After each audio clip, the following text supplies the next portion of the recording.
ನಮಸ್ಕಾರ ಸ್ನೇಹಿತರೆ. 21 ಡಿಸೆಂಬರ್ 2025ರಂದು ನಡೆದಂತಹ ಕೆಇಯಿಂದ ನಡೆದಂಥ ಪ್ರಶ್ನೆ ಪತ್ರಿಕೆ ಇದಾಗಿರುತ್ತೆ. ವರ್ಷನ್ ಕೋಡು A1 ಆಗಿರುತ್ತೆ. ಇದರಲ್ಲಿ ಏನು ವಿಶೇಷ, ಯಾಕೆ ನಾನು ಇಷ್ಟೊಂದು ಕ್ವಶನ್ ಪೇಪರ್ ಬಿಡಿಸೋದಕ್ಕೆ ಡಿಲೇ ಮಾಡಿದೆ ಅನ್ನೋದಕ್ಕೆ ಒಂದು ಉದಾಹರಣೆ ಹೇಳ್ತೀನಿ. ನಾವು ದಿನನಿತ್ಯ ಪ್ರಚಲಿತ ಘಟನೆಯನ್ನು ನಾವು ಟೆಲಿಗ್ರಾಮಲ್ಲಿ ಡಿಸ್ಕಷನನ್ನು ಮಾಡ್ತಾ ಇದ್ದೀವಿ. ಆ ಡಿಸ್ಕಷನಲ್ಲಿ ಬಂದಂಥ ಕ್ವಶನ್ನು ಅದಕ್ಕೆ ಲಿಂಕ್ ಆಗಿ ಸ್ಟ್ಯಾಟಿಸ್ಟಿಕ್ಕನ್ನು ಲಿಂಕ್ ಆಗಿ ಒಟ್ಟಾರೆಯಾಗಿ 48 ಪ್ರಶ್ನೆಗಳನ್ನು ಬಂದಿದೆ.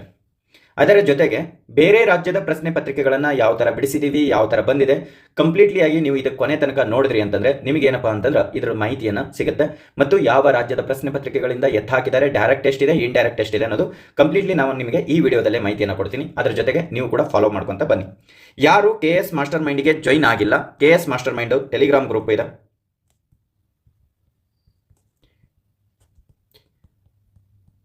KS master mind Telegram group ಇದೆ. ಹಾಗೆ ಯೂಟ್ಯೂಬ್ ಚಾನಲನ್ನು ಹೊಸದಾಗಿ ಈ KS ಮಾಸ್ಟರ್ ಮೈಂಡ್ ಅಂತಲೇ ಇದೆ. ಇದು ಕೂಡ ನಿಮಗೆ ಏನಪ್ಪ ಅಂತಂದ್ರೆ ಈ ಲಿಂಕನ್ನು ಕೊಟ್ಟಿರುತ್ತೆ, ಅದಕ್ಕೆ ಹೋಗಿ ಜಾಯಿನ್ ಆಗಿ, ಅಥವಾ ಇಲ್ಲ KS ಮಾಸ್ಟರ್ ಮೈಂಡ್ ಅಂತ ಹೊಡೆದ್ರಿ ಅಂತಂದ್ರೆ ಅದು ಕೂಡ ಓಪನ್ ಆಗುತ್ತೆ. ನಿಮಗೆ ಆರಾಮಾಗಿ ನೀವು ಪ್ರಶ್ನೆ ಪತ್ರಿಕೆಗಳನ್ನು ನೀವು ಅಲ್ಲಿ ನೋಡ್ಬೋದು. ಈ ಪ್ರಶ್ನೆ ಪತ್ರಿಕೆ ವಿಶ್ಲೇಷಣೆಯನ್ನು ಮಾಡಿದ್ದು ಟೆಲಿಗ್ರಾಮ್ ಗ್ರೂಪಲ್ಲಿ ಹಾಕಿರುತ್ತೆ. ಈಗ ಪ್ರಶ್ನೆಗಳನ್ನು ನೋಡ್ಕೊಳ್ಳೋಣ ಮತ್ತು ಯಾವ ಥರ ಬಂದಿದೆ ಅಂತ ನೋಡೋಣ. ಓಕೆ, ಗ್ರಾಮೀಣಾಭಿವೃದ್ಧಿ ಕಾರ್ಯಕ್ರಮ ಸಾಮಾಜಿಕ ಲೆಕ್ಕ ಪರಿಶೋಧನಾ ಪ್ರಕ್ರಿಯೆಗಳನ್ನು ಶಾಸ್ತ್ರೀಕರಣಗೊಳಿಸಿದ ಕೀರ್ತಿ ಯಾವ ಭಾರತ ರಾಜ್ಯಕ್ಕೆ ಸಲ್ಲುತ್ತದೆ ಅಂತೇಳಿ ಕ್ವಶನ್ ಅನ್ನ ಇದ್ದಿರುವಂಥದ್ದು. ಇದು ಯಾವುದಕ್ಕೆ ಸಂಬಂಧಪಟ್ಟಿದೆ ಅಂತ ಕೇಳಿದ್ರೆ ರಾಜಸ್ಥಾನಕ್ಕೆ ಸಂಬಂಧಪಟ್ಟಿರುವಂಥದ್ದು. ಯಾಕ್ರಿ ರಾಜಸ್ಥಾನಕ್ಕೆ ಸಂಬಂಧಪಟ್ಟಿದಪ್ಪ ಅಂತಂದ್ರೆ ಇದನ್ನು ಯಾವಾಗ ಮಾಡ್ತಾರಪ್ಪ ಅಂತಂದ್ರೆ 1990ರ ದಶಕದಲ್ಲಿ ಮೊಟ್ಟ ಮೊದಲ ಬಾರಿಗೆ ಮಜುಂದರ್ ಕಿಸಾನ್ ಶಕ್ತಿ ಸಂಘಟನೆ ವತಿಯಿಂದ ಏನ್ ಮಾಡ್ತಾರಪ್ಪ ಅಂತಂದ್ರೆ ಇದನ್ನ ಪ್ರಾರಂಭವನ್ನ ಮಾಡ್ತಾರೆ. ಹಾಗಿತ್ತಂದ್ರೆ ಇದು ಆದ ನಂತರ ಯಾವ್ದು ಬರುತ್ತಪ್ಪ ಅಂತಂದ್ರೆ ಆಂಧ್ರ ಪ್ರದೇಶ ಬರುತ್ತೆ. ಆಂಧ್ರ ಪ್ರದೇಶ ಯಾವಾಗಪ್ಪ ಅಂದ್ರೆ 2009ರಲ್ಲಿ ಬರುತ್ತೆ. ಇದನ್ನ ಇಲ್ಲಿ ಒಂದು ಕ್ವಶನ್ ಅನ್ನ ನಾನು ನಿಮಗೆ ಹೇಳಿರ್ತೀನಿ. ಯಾವುದು ಅಂತಂದ್ರೆ ಇದು UGC ಕ್ವಶನ್ ಅನ್ನ ಆಗಿದೆ. ಓಕೆ, ಇಂಡೈರೆಕ್ಟ್ ಆಗಿ UGC ಕ್ವಶನ್ ಅನ್ನ ಯಾವಾಗ ಆಗಿದಪ್ಪ ಅಂತಂದ್ರೆ 2017ರಲ್ಲಿ ಆಗಿದೆ.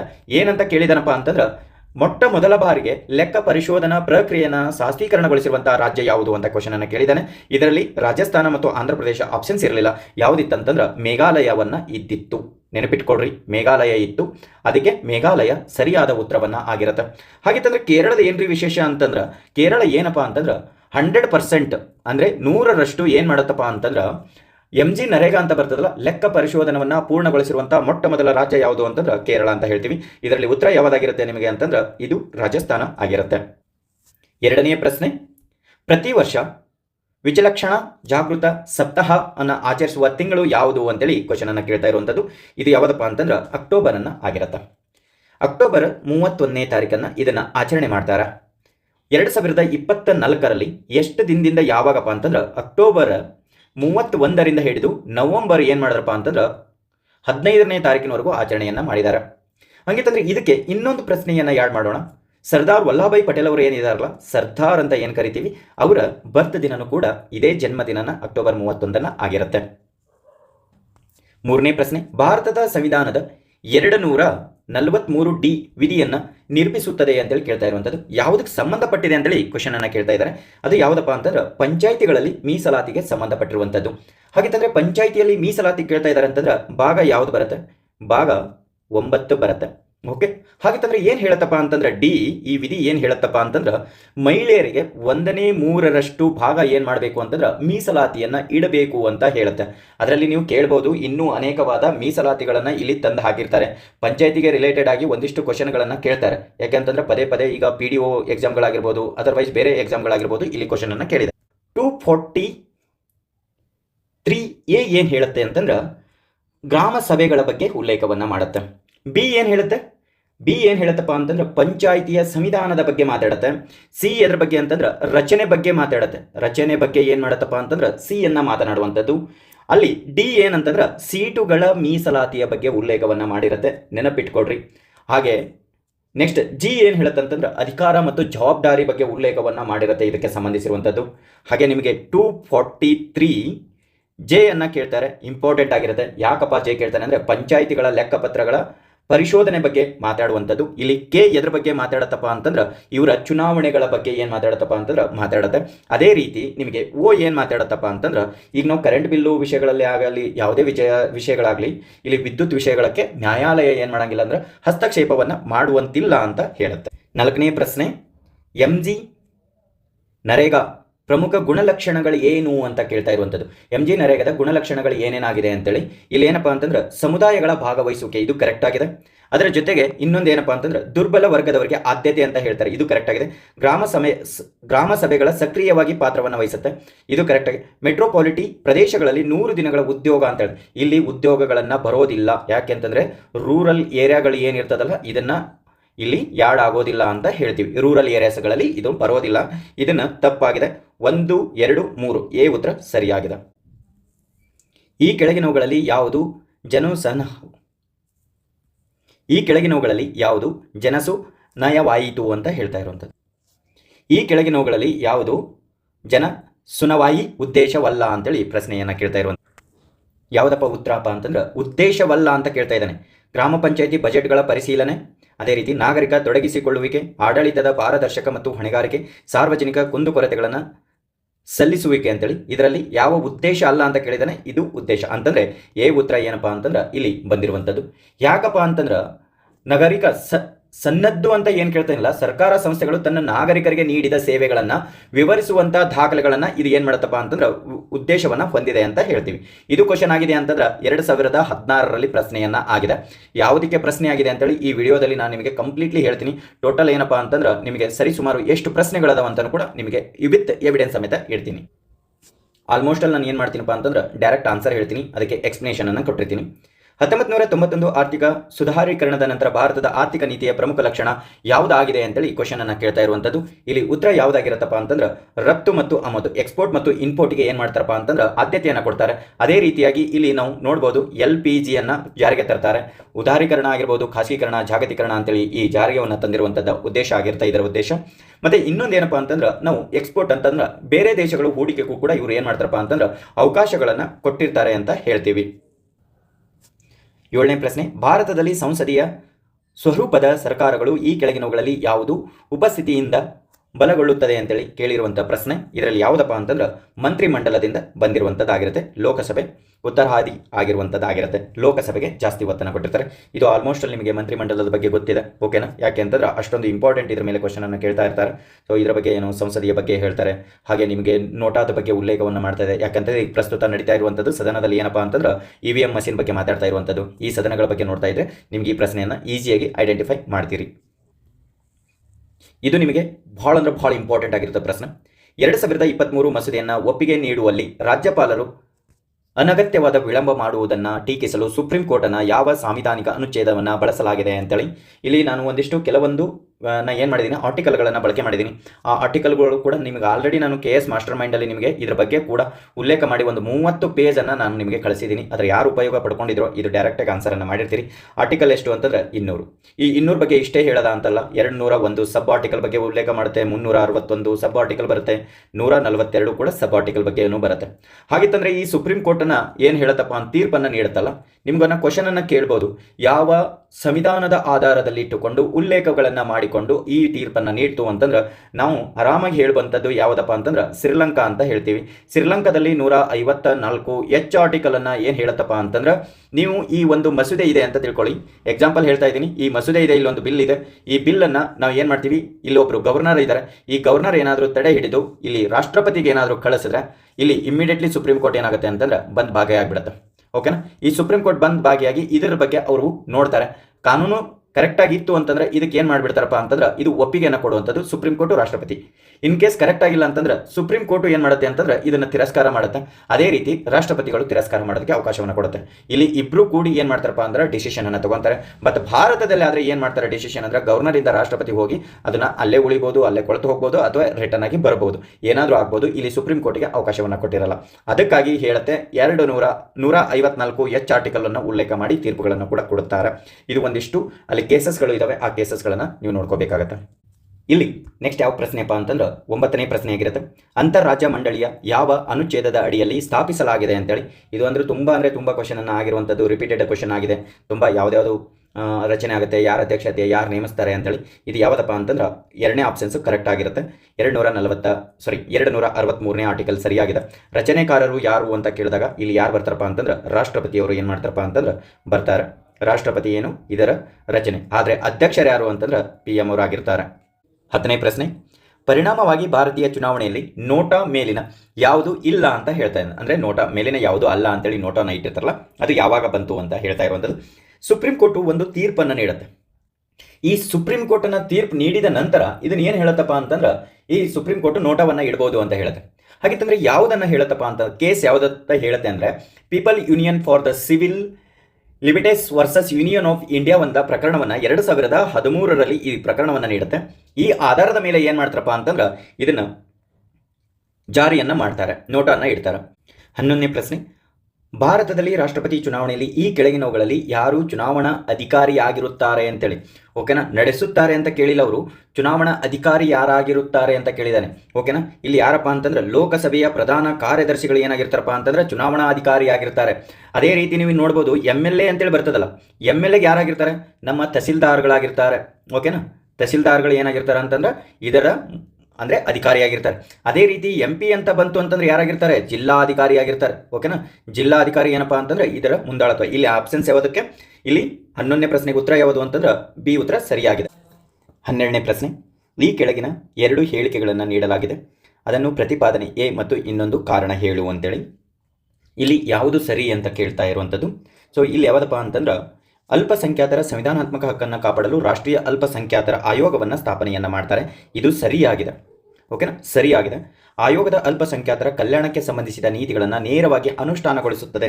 ಅಂದರೆ ನೇರವಾಗಿ ಅನುಷ್ಠಾನಗೊಳಿಸೋದಿಲ್ಲ, ಯಾವುದೇ ಕಾರಣಕ್ಕೂ ನೇರವಾಗಿ ಅನುಷ್ಠಾನಕ್ಕೆ ಗೊಳಿಸೋದಿಲ್ಲ. ಯಾಕಂತಂದರೆ ಇದು ಸದನಕ್ಕೆ ಹೋಗುತ್ತೆ, ಸದನದಿಂದ ಇದನ್ನು ಏನು ಮಾಡ್ತಪ್ಪ ಅಂತಂದ್ರೆ ಜಾರಿ ಬರುತ್ತೆ. ಇಲ್ಲಿ ಯಾವುದಪ್ಪ ಅಂದ್ರೆ ಎ ಸರಿಯಾಗಿದೆ, ಬಿ ತಪ್ಪಾಗಿದೆ. ಉತ್ತರ ಯಾವುದು, ಸಿ ಉತ್ತರ ಸರಿಯಾಗಿದೆ. 13ನೇ ಪ್ರಶ್ನೆಗಳಿಗೆ ಕಾಲಮ್ಗಳನ್ನು ಕೊಟ್ಟಿದ್ದಾರೆ. ಕಾಲಮ್ಗಳನ್ನು ಯಾವುದ್ಯಾವುದು ಏನು ಹೊಂದಾಣಿಕೆ ಆಗುತ್ತೆ ಅನ್ನೋ ಉದ್ದೇಶಗಳನ್ನು ಇಲ್ಲಿ ಕೊಟ್ಟಿದ್ದಾರೆ. ನಿರ್ಭಯ ಚಳುವಳಿ ಅಂತ ಬರುತ್ತೆ. ಇದು ಎಲ್ಲಿ ಮಾಡ್ತಾರಪ್ಪ ಅಂತಂದ್ರೆ ನಿರ್ಭಯ ಚಳುವಳಿಯನ್ನು ದೆಹಲಿಯಲ್ಲಿ ಬರುತ್ತೆ.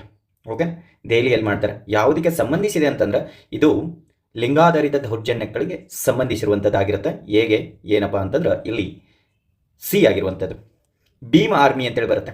ಇದು ಬಹಳ ಇಂಪಾರ್ಟೆಂಟ್. ಇದು ಯಾವುದು, ದಲಿತಗಳ ಹಕ್ಕುಗಳ ಪ್ರತಿಪಾದನೆಗೆ ಸಂಬಂಧಿಸಿರುವಂಥದ್ದು. ಈ ಭೀಮ್ ಆರ್ಮಿಯನ್ನು ಸ್ಥಾಪಕರು ಯಾರು ಅಂತ ಕ್ವಶನ್ ಏನಾದರೂ ನಿಮಗೆ ಕೇಳಿದ್ರೆ ಇಲ್ಲಿ ಯಾವ್ದು ಬರುತ್ತಪ್ಪ ಅಂತಂದ್ರೆ ಚಂದ್ರಶೇಖರ್ ಆಜಾದ್ ರಾವಣ್ ಅಂತೇಳಿ ಬರ್ತಾರೆ. ಓಕೆನಾ, ಇಲ್ಲಿ ಬರೆದಿರ್ತೀನಿ ನೋಡ್ಕೊಳ್ಳಿ. ಚಂದ್ರಶೇಖರ್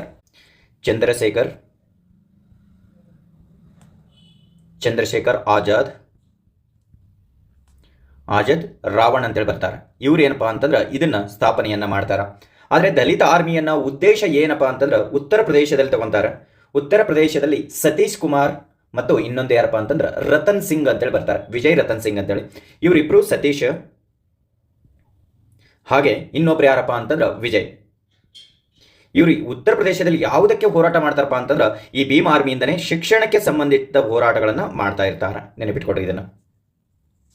ಇನ್ನು ಶಾಹೀನ್ ಬಾಗ್ ಪ್ರತಿಭಟನೆಯನ್ನ 2019 ಮತ್ತು 2020ರಲ್ಲಿ ನಡೆದಿರುವಂಥದ್ದು. ಇದು ಶಾಹೀನ್ ಬಾಗ್ ಪ್ರಕರಣವನ್ನ ಯಾವ ಉದ್ದೇಶಕ್ಕಾಗಿ ನಡೆದಿದೆ ಅಂತ ಏನಾದರೂ ಕ್ವಶನ್ ಅನ್ನು ಕೇಳಿದಾಗ ಇದು ಪೌರತ್ವದ ಸಂಬಂಧಿಸಿರುವ ವಿಚಾರಗಳನ್ನು ಏನು ಮಾಡ್ತಾರಪ್ಪ ಅಂತಂದ್ರೆ ಹೋರಾಟವನ್ನ ಮಾಡ್ತಾರೆ. ಇನ್ನು ಹಸದೇವ್ ಅರಣ್ಯನಲ್ಲಿ ನಡೆದ ಆದಿವಾಸಿಗಳ ಪ್ರತಿರೋಧ ಯಾವುದಕ್ಕಪ್ಪ ಅಂತಂದ್ರೆ ಇಲ್ಲಿ ಅರಣ್ಯ ಹಕ್ಕುಗಳು ಅಂತ ಬರುತ್ತೆ.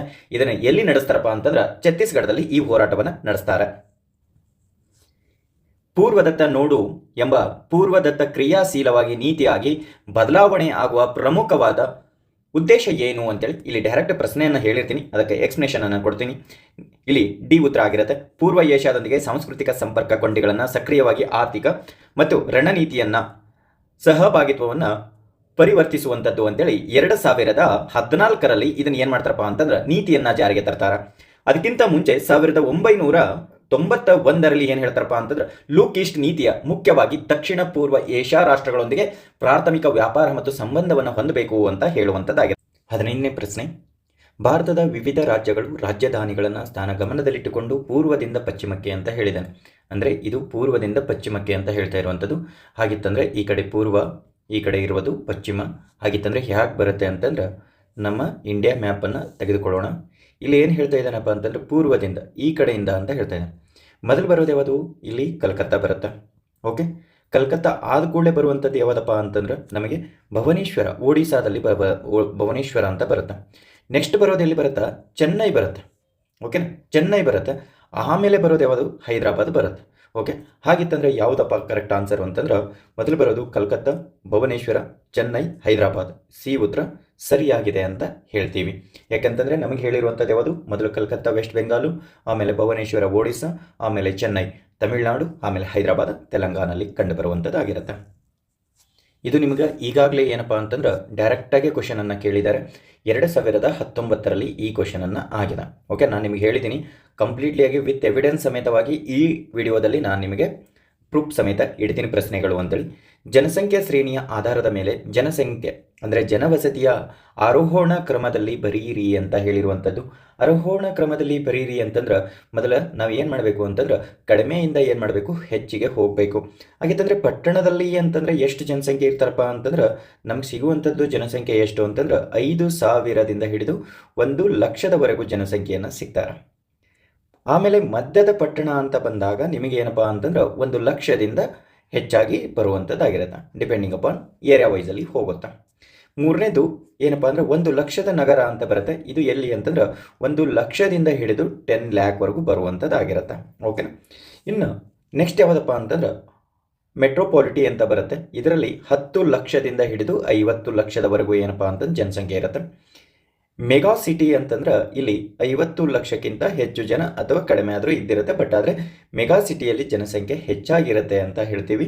ಇದು ಈಗಾಗಲೇ 2019 ಪ್ರಶ್ನೆಯನ್ನು ಡೈರೆಕ್ಟಾಗಿ ತಂದಿಟ್ಟಿದ್ದಾರೆ ಅಂತ ಹೇಳಿದೆ. ಉತ್ತರ ಏನಾಗಿರುತ್ತೆ? ಎ ಉತ್ತರ ಸರಿಯಾಗಿರುತ್ತೆ. 17ನೇ ಪ್ರಶ್ನೆ, ಈ ಕೆಳಗಿನ ಯಾವ ಅರಣ್ಯದ ಪ್ರಕಾರ ಭಾರತದಲ್ಲಿ ಅತ್ಯಂತ ವ್ಯಾಪಕವಾಗಿದೆ ಅಂತೇಳಿ ಹೇಳುವಂಥದ್ದು. ಡೈರೆಕ್ಟ್ ಆನ್ಸರನ್ನು ಹೇಳಿರ್ತೀನಿ. ಉಷ್ಣವಲಯದ ಎಲೆ ಉದುರುವ ಕಾಡುಗಳು ಅಂತೇಳಿ ಇದು ಇಟ್ಟಿರುವಂಥದ್ದು. ನಮ್ಮ FDAಯಲ್ಲಿ ಏನಪ್ಪ ಅಂತಂದ್ರೆ ಈ ಡೈರೆಕ್ಟ್ ಅನ್ನೋ ಕ್ವಶನನ್ನು ಇಟ್ಟಿದ್ದಾರೆ. ಇದನ್ನು ಹಂಗಿತ್ತಂದ್ರೆ ಯಾವ್ಯಾವೆಲ್ಲ ಬರುತ್ತೆ ಅಂತಂದ್ರೆ ಪತನಶೀಲ, ಇದು ಏನಪ್ಪ ಅಂತಂದ್ರೆ ಅತಿ ಹೆಚ್ಚಾಗಿ ಬರುತ್ತೆ, ಫಸ್ಟ್ ಬರುತ್ತೆ. ಅದು ಆದ ಕೂಡಲೇ ಇನ್ಯಾವುದು ಬರುತ್ತೆ ಅಂದರೆ ಉಷ್ಣವಲಯದ ಪತನಶೀಲ ಕಾಡುಗಳು ಅಂತೇಳಿ ಬರುತ್ತೆ. ಇದು ಅರಣ್ಯ ಆಯಿತು. ಅಲ್ಲಿ ನೆಕ್ಸ್ಟ್ ಬರುವಂಥದ್ದು ಯಾವುದು ಅಂತಂದ್ರೆ ಸೆಕೆಂಡ್ ಒನ್ ಬರೋದು ಕಾಡುಗಳು ಅಂತೇಳಿ ಬರುತ್ತೆ. ಓಕೆ, ಕಾಡುಗಳು ಅಂತೇಳಿ ಬರುತ್ತೆ. ಇದು ಏನು? ಉಷ್ಣವಲಯದ ಎಲೆ ಉದುರುವ ಕಾಡುಗಳು ಅಂತೇಳಿ ಬರುತ್ತೆ. ಮೂರನೇದು ಯಾವುದು ಅಂತ ಉಷ್ಣವಲಯದ ಮುಳ್ಳಿನ ಕಾಡುಗಳು ಅಂತೇಳಿ ಬರುತ್ತೆ. ಮುಳ್ಳಿನ ಕಾಡುಗಳು ಅಂತೇಳಿ ಬರುತ್ತೆ. ನಾಲ್ಕನೇದು ಯಾವುದು ಬರುತ್ತೆ ಅಂತಂದ್ರೆ ಪರ್ವತದ ಅರಣ್ಯ ಅಂತೇಳಿ ಬರುತ್ತೆ. ಪರ್ವತದ ಇವು ಕ್ವಶನನ್ನು ಕೇಳ್ಬೋದು ಕೂಡ, ಯಾಕಂತಂದರೆ ಈ ಕ್ವಶನನ್ನು ಆಗಿದೆ ಕೂಡ ಆಲ್ರೆಡಿ. ಅರಣ್ಯಗಳು ಅಂತ ಬರುತ್ತೆ. ಇನ್ನು 5ನೇದು ಯಾವುದು ಬರುತ್ತಪ್ಪ ಅಂತಂದ್ರೆ ಮ್ಯಾಂಗ್ರೋವ್ ಅರಣ್ಯ ಅಂತೇಳಿ ಬರುತ್ತೆ. ಮ್ಯಾಂಗ್ರೋವ್ ಅರಣ್ಯ ಅಂತೇಳಿ ಬರುತ್ತೆ. ಓಕೆನಾ. ಈ ಇಷ್ಟು ಕೂಡ ಇಂಪಾರ್ಟೆಂಟ್ ಆಗಿರುತ್ತೆ. ಈ ಇಷ್ಟು ಕೂಡ ನೆನಪನ್ನು ಇಟ್ಕೊಳ್ಳಿ. ಇದರ ಮೇಲೇ ಟೋಟಲ್ ಆಗಿ 3 ಪ್ರಶ್ನೆಗಳನ್ನು ಆಗಿದೆ. ಅದರಲ್ಲಿ ಕೂಡ ನಮ್ಮ FDAಯಲ್ಲಿ ಕೂಡ ಈ ಪ್ರಶ್ನೆಯನ್ನು ಆಗಿದೆ. 18ನೇ ಪ್ರಶ್ನೆ, ಕೆಳಗಿನ ಹೇಳಿಕೆಗಳನ್ನು ಪರಿಗಣಿಸಿ ಮತ್ತು ಸರಿಯಾದ ಉತ್ತರಗಳನ್ನು ನೀಡು ಕೋಡ್ಗಳನ್ನು ಆಯ್ಕೆ ಮಾಡಿ ಅಂತ ಹೇಳಿದ್ದಾನೆ. ಇಲ್ಲಿ ಕೇಳಿರುವಂಥದ್ದು ಏನು? ಸರಿಯಾದ ಉತ್ತರ ಅಂತ ಕೇಳ್ತಾ ಇದ್ದಾನೆ. ಸುನಾಮಿಯನ್ನು ಉಬ್ಬರವಿಳಿತ ಅಲೆಗಳು ಅಂತ, ಇದು ಉಬ್ಬರವಿಳಿತ ಅಲೆಗಳು ಬರೋದಿಲ್ಲ, ಇದು ಇಲ್ಲೇ ಸ್ಟಾಪ್ ಆಯಿತು. ಹಾಗಿತ್ತಂದರೆ ಎ ಇರೋದೇನದ ಎಲಿಮಿನೇಟೆಡ್ ಮಾಡಿಬಿಡಿ. ಓಕೆ, ಎಲಿಮಿನೇಟೆಡ್ ಆಯಿತು. ಈಗ ಆನ್ಸರ್ ಯಾವುದು? ಸಿ ಉತ್ತರ ಕರೆಕ್ಟ್ ಆಗಿರುತ್ತೆ. ಓಕೆನಾ. ಡೈರೆಕ್ಟ್ ಆನ್ಸರನ್ನು ನಿಮಗೆ ಇಲ್ಲೇ ಸಿಕ್ಬಿಡುತ್ತೆ. ಯಾಕಂದರೆ ಉಬ್ಬರವಿಳಿತ ಈ ಥರ ಕೂಡ ನೀವು ಎಲಿಮಿನೇಟೆಡನ್ನು ಮಾಡ್ಬೋದು ಕೂಡ. ಇನ್ ಕೇಸ್ ನಮಗೇನಾದರೂ ಎ 2 ತೌಲಿ ಇರಲಿಲ್ಲ, ಇಲ್ಲಿ ಇರಲಿಲ್ಲ ಅಂದ್ರೆ ನಾವು ಮುಂದೆ ಅವಾಗ ಓದಬೇಕಾಗತ್ತೆ. 19ನೇ ಪ್ರಶ್ನೆ ಕೇಳ್ತಾ ಇರುವಂಥದ್ದು ಏನಪ್ಪ ಅಂತಂದ್ರೆ ಬ್ಯಾರೋಮೀಟರು, ಹೈಗ್ರೋಮೀಟರ್, ಅನಿಮೋಮೀಟರ್, ಥರ್ಮೋಮೀಟರ್ ಅಂತೇಳಿ ಇವು ಈಗಾಗಲೇ ಏನಪ್ಪ ಅಂತಂದ್ರೆ ನಮ್ಮ PCಗೆ ಕ್ವಶನ್ನ ಸಿಂಗಲ್ ಆಗಿ ಕೇಳಿರುವಂಥದ್ದು. ತುಂಬ ಅಂದರೆ ಸಲ ಕೇಳಿದ್ದಾರೆ. ಯಾವುದಕ್ಕೆ ಉಪಯೋಗ ಆಗುತ್ತೆ ಅಂತೇಳಿ. ಇದು ಬ್ಯಾರೋಮೀಟರನ್ನು ಯಾವುದಕ್ಕೆ ಸಂಬಂಧಪಟ್ಟಿದೆ ಅಂತಂದ್ರೆ ವಾಯುವಿನ ಒತ್ತಡಕ್ಕೆ ಸಂಬಂಧಪಟ್ಟಿರುವಂಥದ್ದು. ಹೈಗ್ರೋಮೀಟರ್ ಯಾವುದಕ್ಕೆ ಅಂತಂದ್ರೆ ಆರ್ದ್ರತೆಗೆ ಸಂಬಂಧಪಟ್ಟಿದೆ. ಇದು B ಆಗಿರುತ್ತೆ, ಇದು A ಆಗಿರುತ್ತೆ. ನೆಕ್ಸ್ಟ್ ಏನು ಅಂತಂದ್ರೆ ಅನಿಮೋಮೀಟರ್ ಬರೋದು ಗಾಳಿಯ ವೇಗ ಅಂತ ಹೇಳ್ತೀವಿ. ಇನ್ನೊಂದು ಥರ್ಮೋಮೀಟರ್ ಬರೋದು ಉಷ್ಣಾಂಶ ಅಂತ ಹೇಳ್ತೀವಿ. ಇಲ್ಲಿ ಉತ್ತರ ಯಾವುದು ಅಂತಂದ್ರೆ ಸಿ ಉತ್ತರ ಕರೆಕ್ಟ್ ಆಗಿದೆ. ಜಾಗತಿಕ ತಾಪಮಾನ ಏರಿಕೆಗೊಡೆಗೆ ನೀಡುವ ಹಸಿರು ಮನೆ ಅನಿಲಗಳನ್ನು ಕನಿಷ್ಠದಿಂದ ಅಂತ ಕೇಳಿದಾನೆ. ಅಂದರೆ ನೀವೇನು ಕೆಳಗಡೆಯಿಂದ ಹೋಗಬೇಕು. ಓಕೆನಾ, ಗರಿಷ್ಠದವರೆಗೂ ಯಾವ್ಯಾವ ಬರ್ತವೆ ಅಂತ ನೋಡ್ಕೊಳ್ಳೋಣ. ಇಲ್ಲಿ ಕಾರ್ಬನ್ ಡೈಆಕ್ಸೈಡನ್ನು 60 to 70% ಏನಪ್ಪ ಅಂತಂದ್ರೆ ಬಿಡುಗಡೆಯನ್ನು ಮಾಡುತ್ತೆ. ಅದಕ್ಕಾಗಿ ನೆಕ್ಸ್ಟ್ ಮಿಥೇನ್ ಬರೋದು 16ಇಂದ ಹಿಡಿದು 20ವರೆಗೂ ಕಾರ್ಬನನ್ನು ಬಿಡುಗಡೆ ಮಾಡುತ್ತೆ. ಹಾಗಿತ್ತಂದರೆ ಇಲ್ಲಿ ಡೈರೆಕ್ಟಾಗಿ ನಾವು ಆನ್ಸರ್ಗೆ ಹೋಗಬೇಕಾಗಿತ್ತು ಅಂತಂದ್ರೆ ಯಾವುದು ಅಂತಂದ್ರೆ ಕಡಿಮೆ ಅಂತಂದರೆ ಇದು ಸಲ್ಫರ್ ಎಕ್ಸಾಫ್ಲೋರೈಡ್ ಅಂತೇಳಿ ಬರುತ್ತೆ. ನೆಕ್ಸ್ಟ್ ಬರುವಂಥದ್ದು ಯಾವುದು ಅಂತಂದ್ರೆ ಹೈಡ್ರೋಕ್ಲೋರೋ ಕಾರ್ಬನ್ ಅಂತೇಳಿ ಬರುತ್ತೆ. ನೆಕ್ಸ್ಟು ಮಿಥೇನ್ ಬರುತ್ತೆ. ಆಮೇಲೆ ಕಾರ್ಬನ್ ಡೈಆಕ್ಸೈಡ್ ಅಂತೇಳಿ ಬರುತ್ತೆ. ಇಲ್ಲಿ ಸರಿಯಾದ ಉತ್ತರ ಯಾವುದಪ್ಪ ಅಂತಂದ್ರೆ ಸಿ ಉತ್ತರ ಸರಿಯಾಗಿರುತ್ತೆ. ಪಟ್ಟಿ 1 ಪಟ್ಟಿ 2 ಕೊಟ್ಟಿದ್ದಾನವನು. ಇದರಲ್ಲಿ ನಾವು ಏನು ಮಾಡಬೇಕಪ್ಪ ಅಂತಂದ್ರೆ ಸರಿಯಾದ ಉತ್ತರಗಳನ್ನು ಹುಡುಕಿ ಬರೀಬೇಕು. ಇದು ಈಗಾಗಲೇ ಪ್ರಶ್ನೆಗಳನ್ನು ಆಗಿದೆ ಕೂಡ ನಾನಿಲ್ಲಿ ಹೇಳುವಂಥದ್ದು, ಮತ್ತು ಎಕ್ಸ್ಟ್ರಾ ಪಾಯಿಂಟ್ಸ್ಗಳನ್ನು ಕೂಡ ನಾನು ಬರೆಸ್ತೀನಿ ಅಲ್ಲಿ. ಇನ್ನು ಲಡಾಂಗ್ ಅಂತೇಳಿ ಬರುತ್ತೆ. ಈ ಲಡಾಂಗ್ ಎಲ್ಲಿ ಬರುತ್ತಪ್ಪ ಅಂತಂದ್ರೆ ಮಲೇಷಿಯಾದಲ್ಲಿ ಬರುತ್ತೆ. ಇನ್ನು ಥಾರೈ ಅಂತೇಳಿ ಬರುತ್ತೆ. ಈ ಥಾರೈ ಎಲ್ಲಿ ಕಂಡು ಬರುತ್ತೆ ಅಂತಂದ್ರೆ ಥೈಲ್ಯಾಂಡ್ನಲ್ಲಿ ಕಂಡು ಬರುತ್ತೆ. ಪೋಡಾ ಅನ್ನೋದು ಬರುತ್ತೆ. ಈ ಪೋಡಾ ಎಲ್ಲಿ ಬರುತ್ತಪ್ಪ ಅಂತಂದ್ರೆ ನಮ್ಮ ಆಂಧ್ರ ಪ್ರದೇಶದಲ್ಲಿ ಬರುತ್ತೆ. ಹಾಗೆಯೇ ಒಡಿಸ್ಸಾದಲ್ಲಿ ಕೂಡ ಕಂಡು ಬರುವಂಥದ್ದು. ಓಕೆನಾ, ಒಡಿಸ್ಸಾದಲ್ಲಿ ಕೂಡ ಕಂಡು ಬರುವಂಥದ್ದು. ಇನ್ನು ಚೈನಾ ಅನ್ನೋದು ಶ್ರೀಲಂಕಾದಲ್ಲಿ ಕಂಡು ಬರುತ್ತೆ. ಹಾಗಿತ್ತಂದರೆ ಇದಕ್ಕೆ ಉತ್ತರ ಏನಪ್ಪ ಅಂತಂದ್ರೆ ಎ ಉತ್ತರ ಆಗಿರುತ್ತೆ. ನಾನು ಹೇಳಿದೆ ನಿಮಗೆ ಇನ್ನೂ ಕ್ವಶನನ್ನು ಎಕ್ಸ್ಟ್ರಾ ಹೇಳ್ತೀನಿ ಅಂತೇಳಿ, ಯಾಕಂದ್ರೆ ಬೇರೆ ರಾಜ್ಯದಲ್ಲಿ ಆ ಎಕ್ಸ್ಟ್ರಾ ಕ್ವಶನ್ಗಳು ಕೂಡ ಇದರಲ್ಲಿ ಆಗಿದ್ದಾವೆ. ಮೆಕ್ಸಿಕೋದಲ್ಲಿ ಯಾವುದು ಬರುತ್ತೆ ಅಂತೇಳಿ. ಓಕೆ, ಮೆಕ್ಸಿಕೋದಲ್ಲಿ ಯಾವುದನ್ನು ಬರುತ್ತೆ ಅಂತಂದ್ರೆ ಕೈಮೆಲ್ ಅಂತೇಳಿ ಬರುತ್ತೆ. ಕೈಮೆಲ್ ಅಂತೇಳಿ ಬರುತ್ತೆ. ನೆಕ್ಸ್ಟ್ ಬರುವಂಥದ್ದು ವಿಯೆಟ್ನಾಂದಲ್ಲಿ ಏನು ಬರುತ್ತೆ ಅಂತೇಳಿ. ವಿಯೆಟ್ನಾಮಲ್ಲಿ ಇಂಪಾರ್ಟೆಂಟ್ ಆಗಿರುತ್ತೆ, ಇದನ್ನು ರೇ ಅಂತೇಳಿ ಬರುತ್ತೆ. ನೆಕ್ಸ್ಟು ಮಡಗಾಸ್ಕಾರ್ ಅಂತೇಳಿ ಬರುತ್ತೆ. ಮಡಗಾಸ್ಕಾರ್ ಅಂತೇಳಿ ಬರುತ್ತೆ. ಈ ಮಡಗಾಸ್ಕಾರಲ್ಲಿ ಏನಂತಂದರೆ ಟಿ ವಿ ಅಂತ ಬರುತ್ತೆ. ಟಿ ವಿ ಅಂತೇಳಿ ಬರುತ್ತೆ, ಅಥವಾ ತಾವಿ ಅಂತನಾದರೂ ಕರಿತೀರ ಇದನ್ನು. ನೆಕ್ಸ್ಟ್ ಬರುವಂಥದ್ದು ವೆನೆಜುವೆಲಾದಲ್ಲಿ ಯಾವುದು ಕಂಡು ಬರುತ್ತೆ ಅಂತೇಳಿ.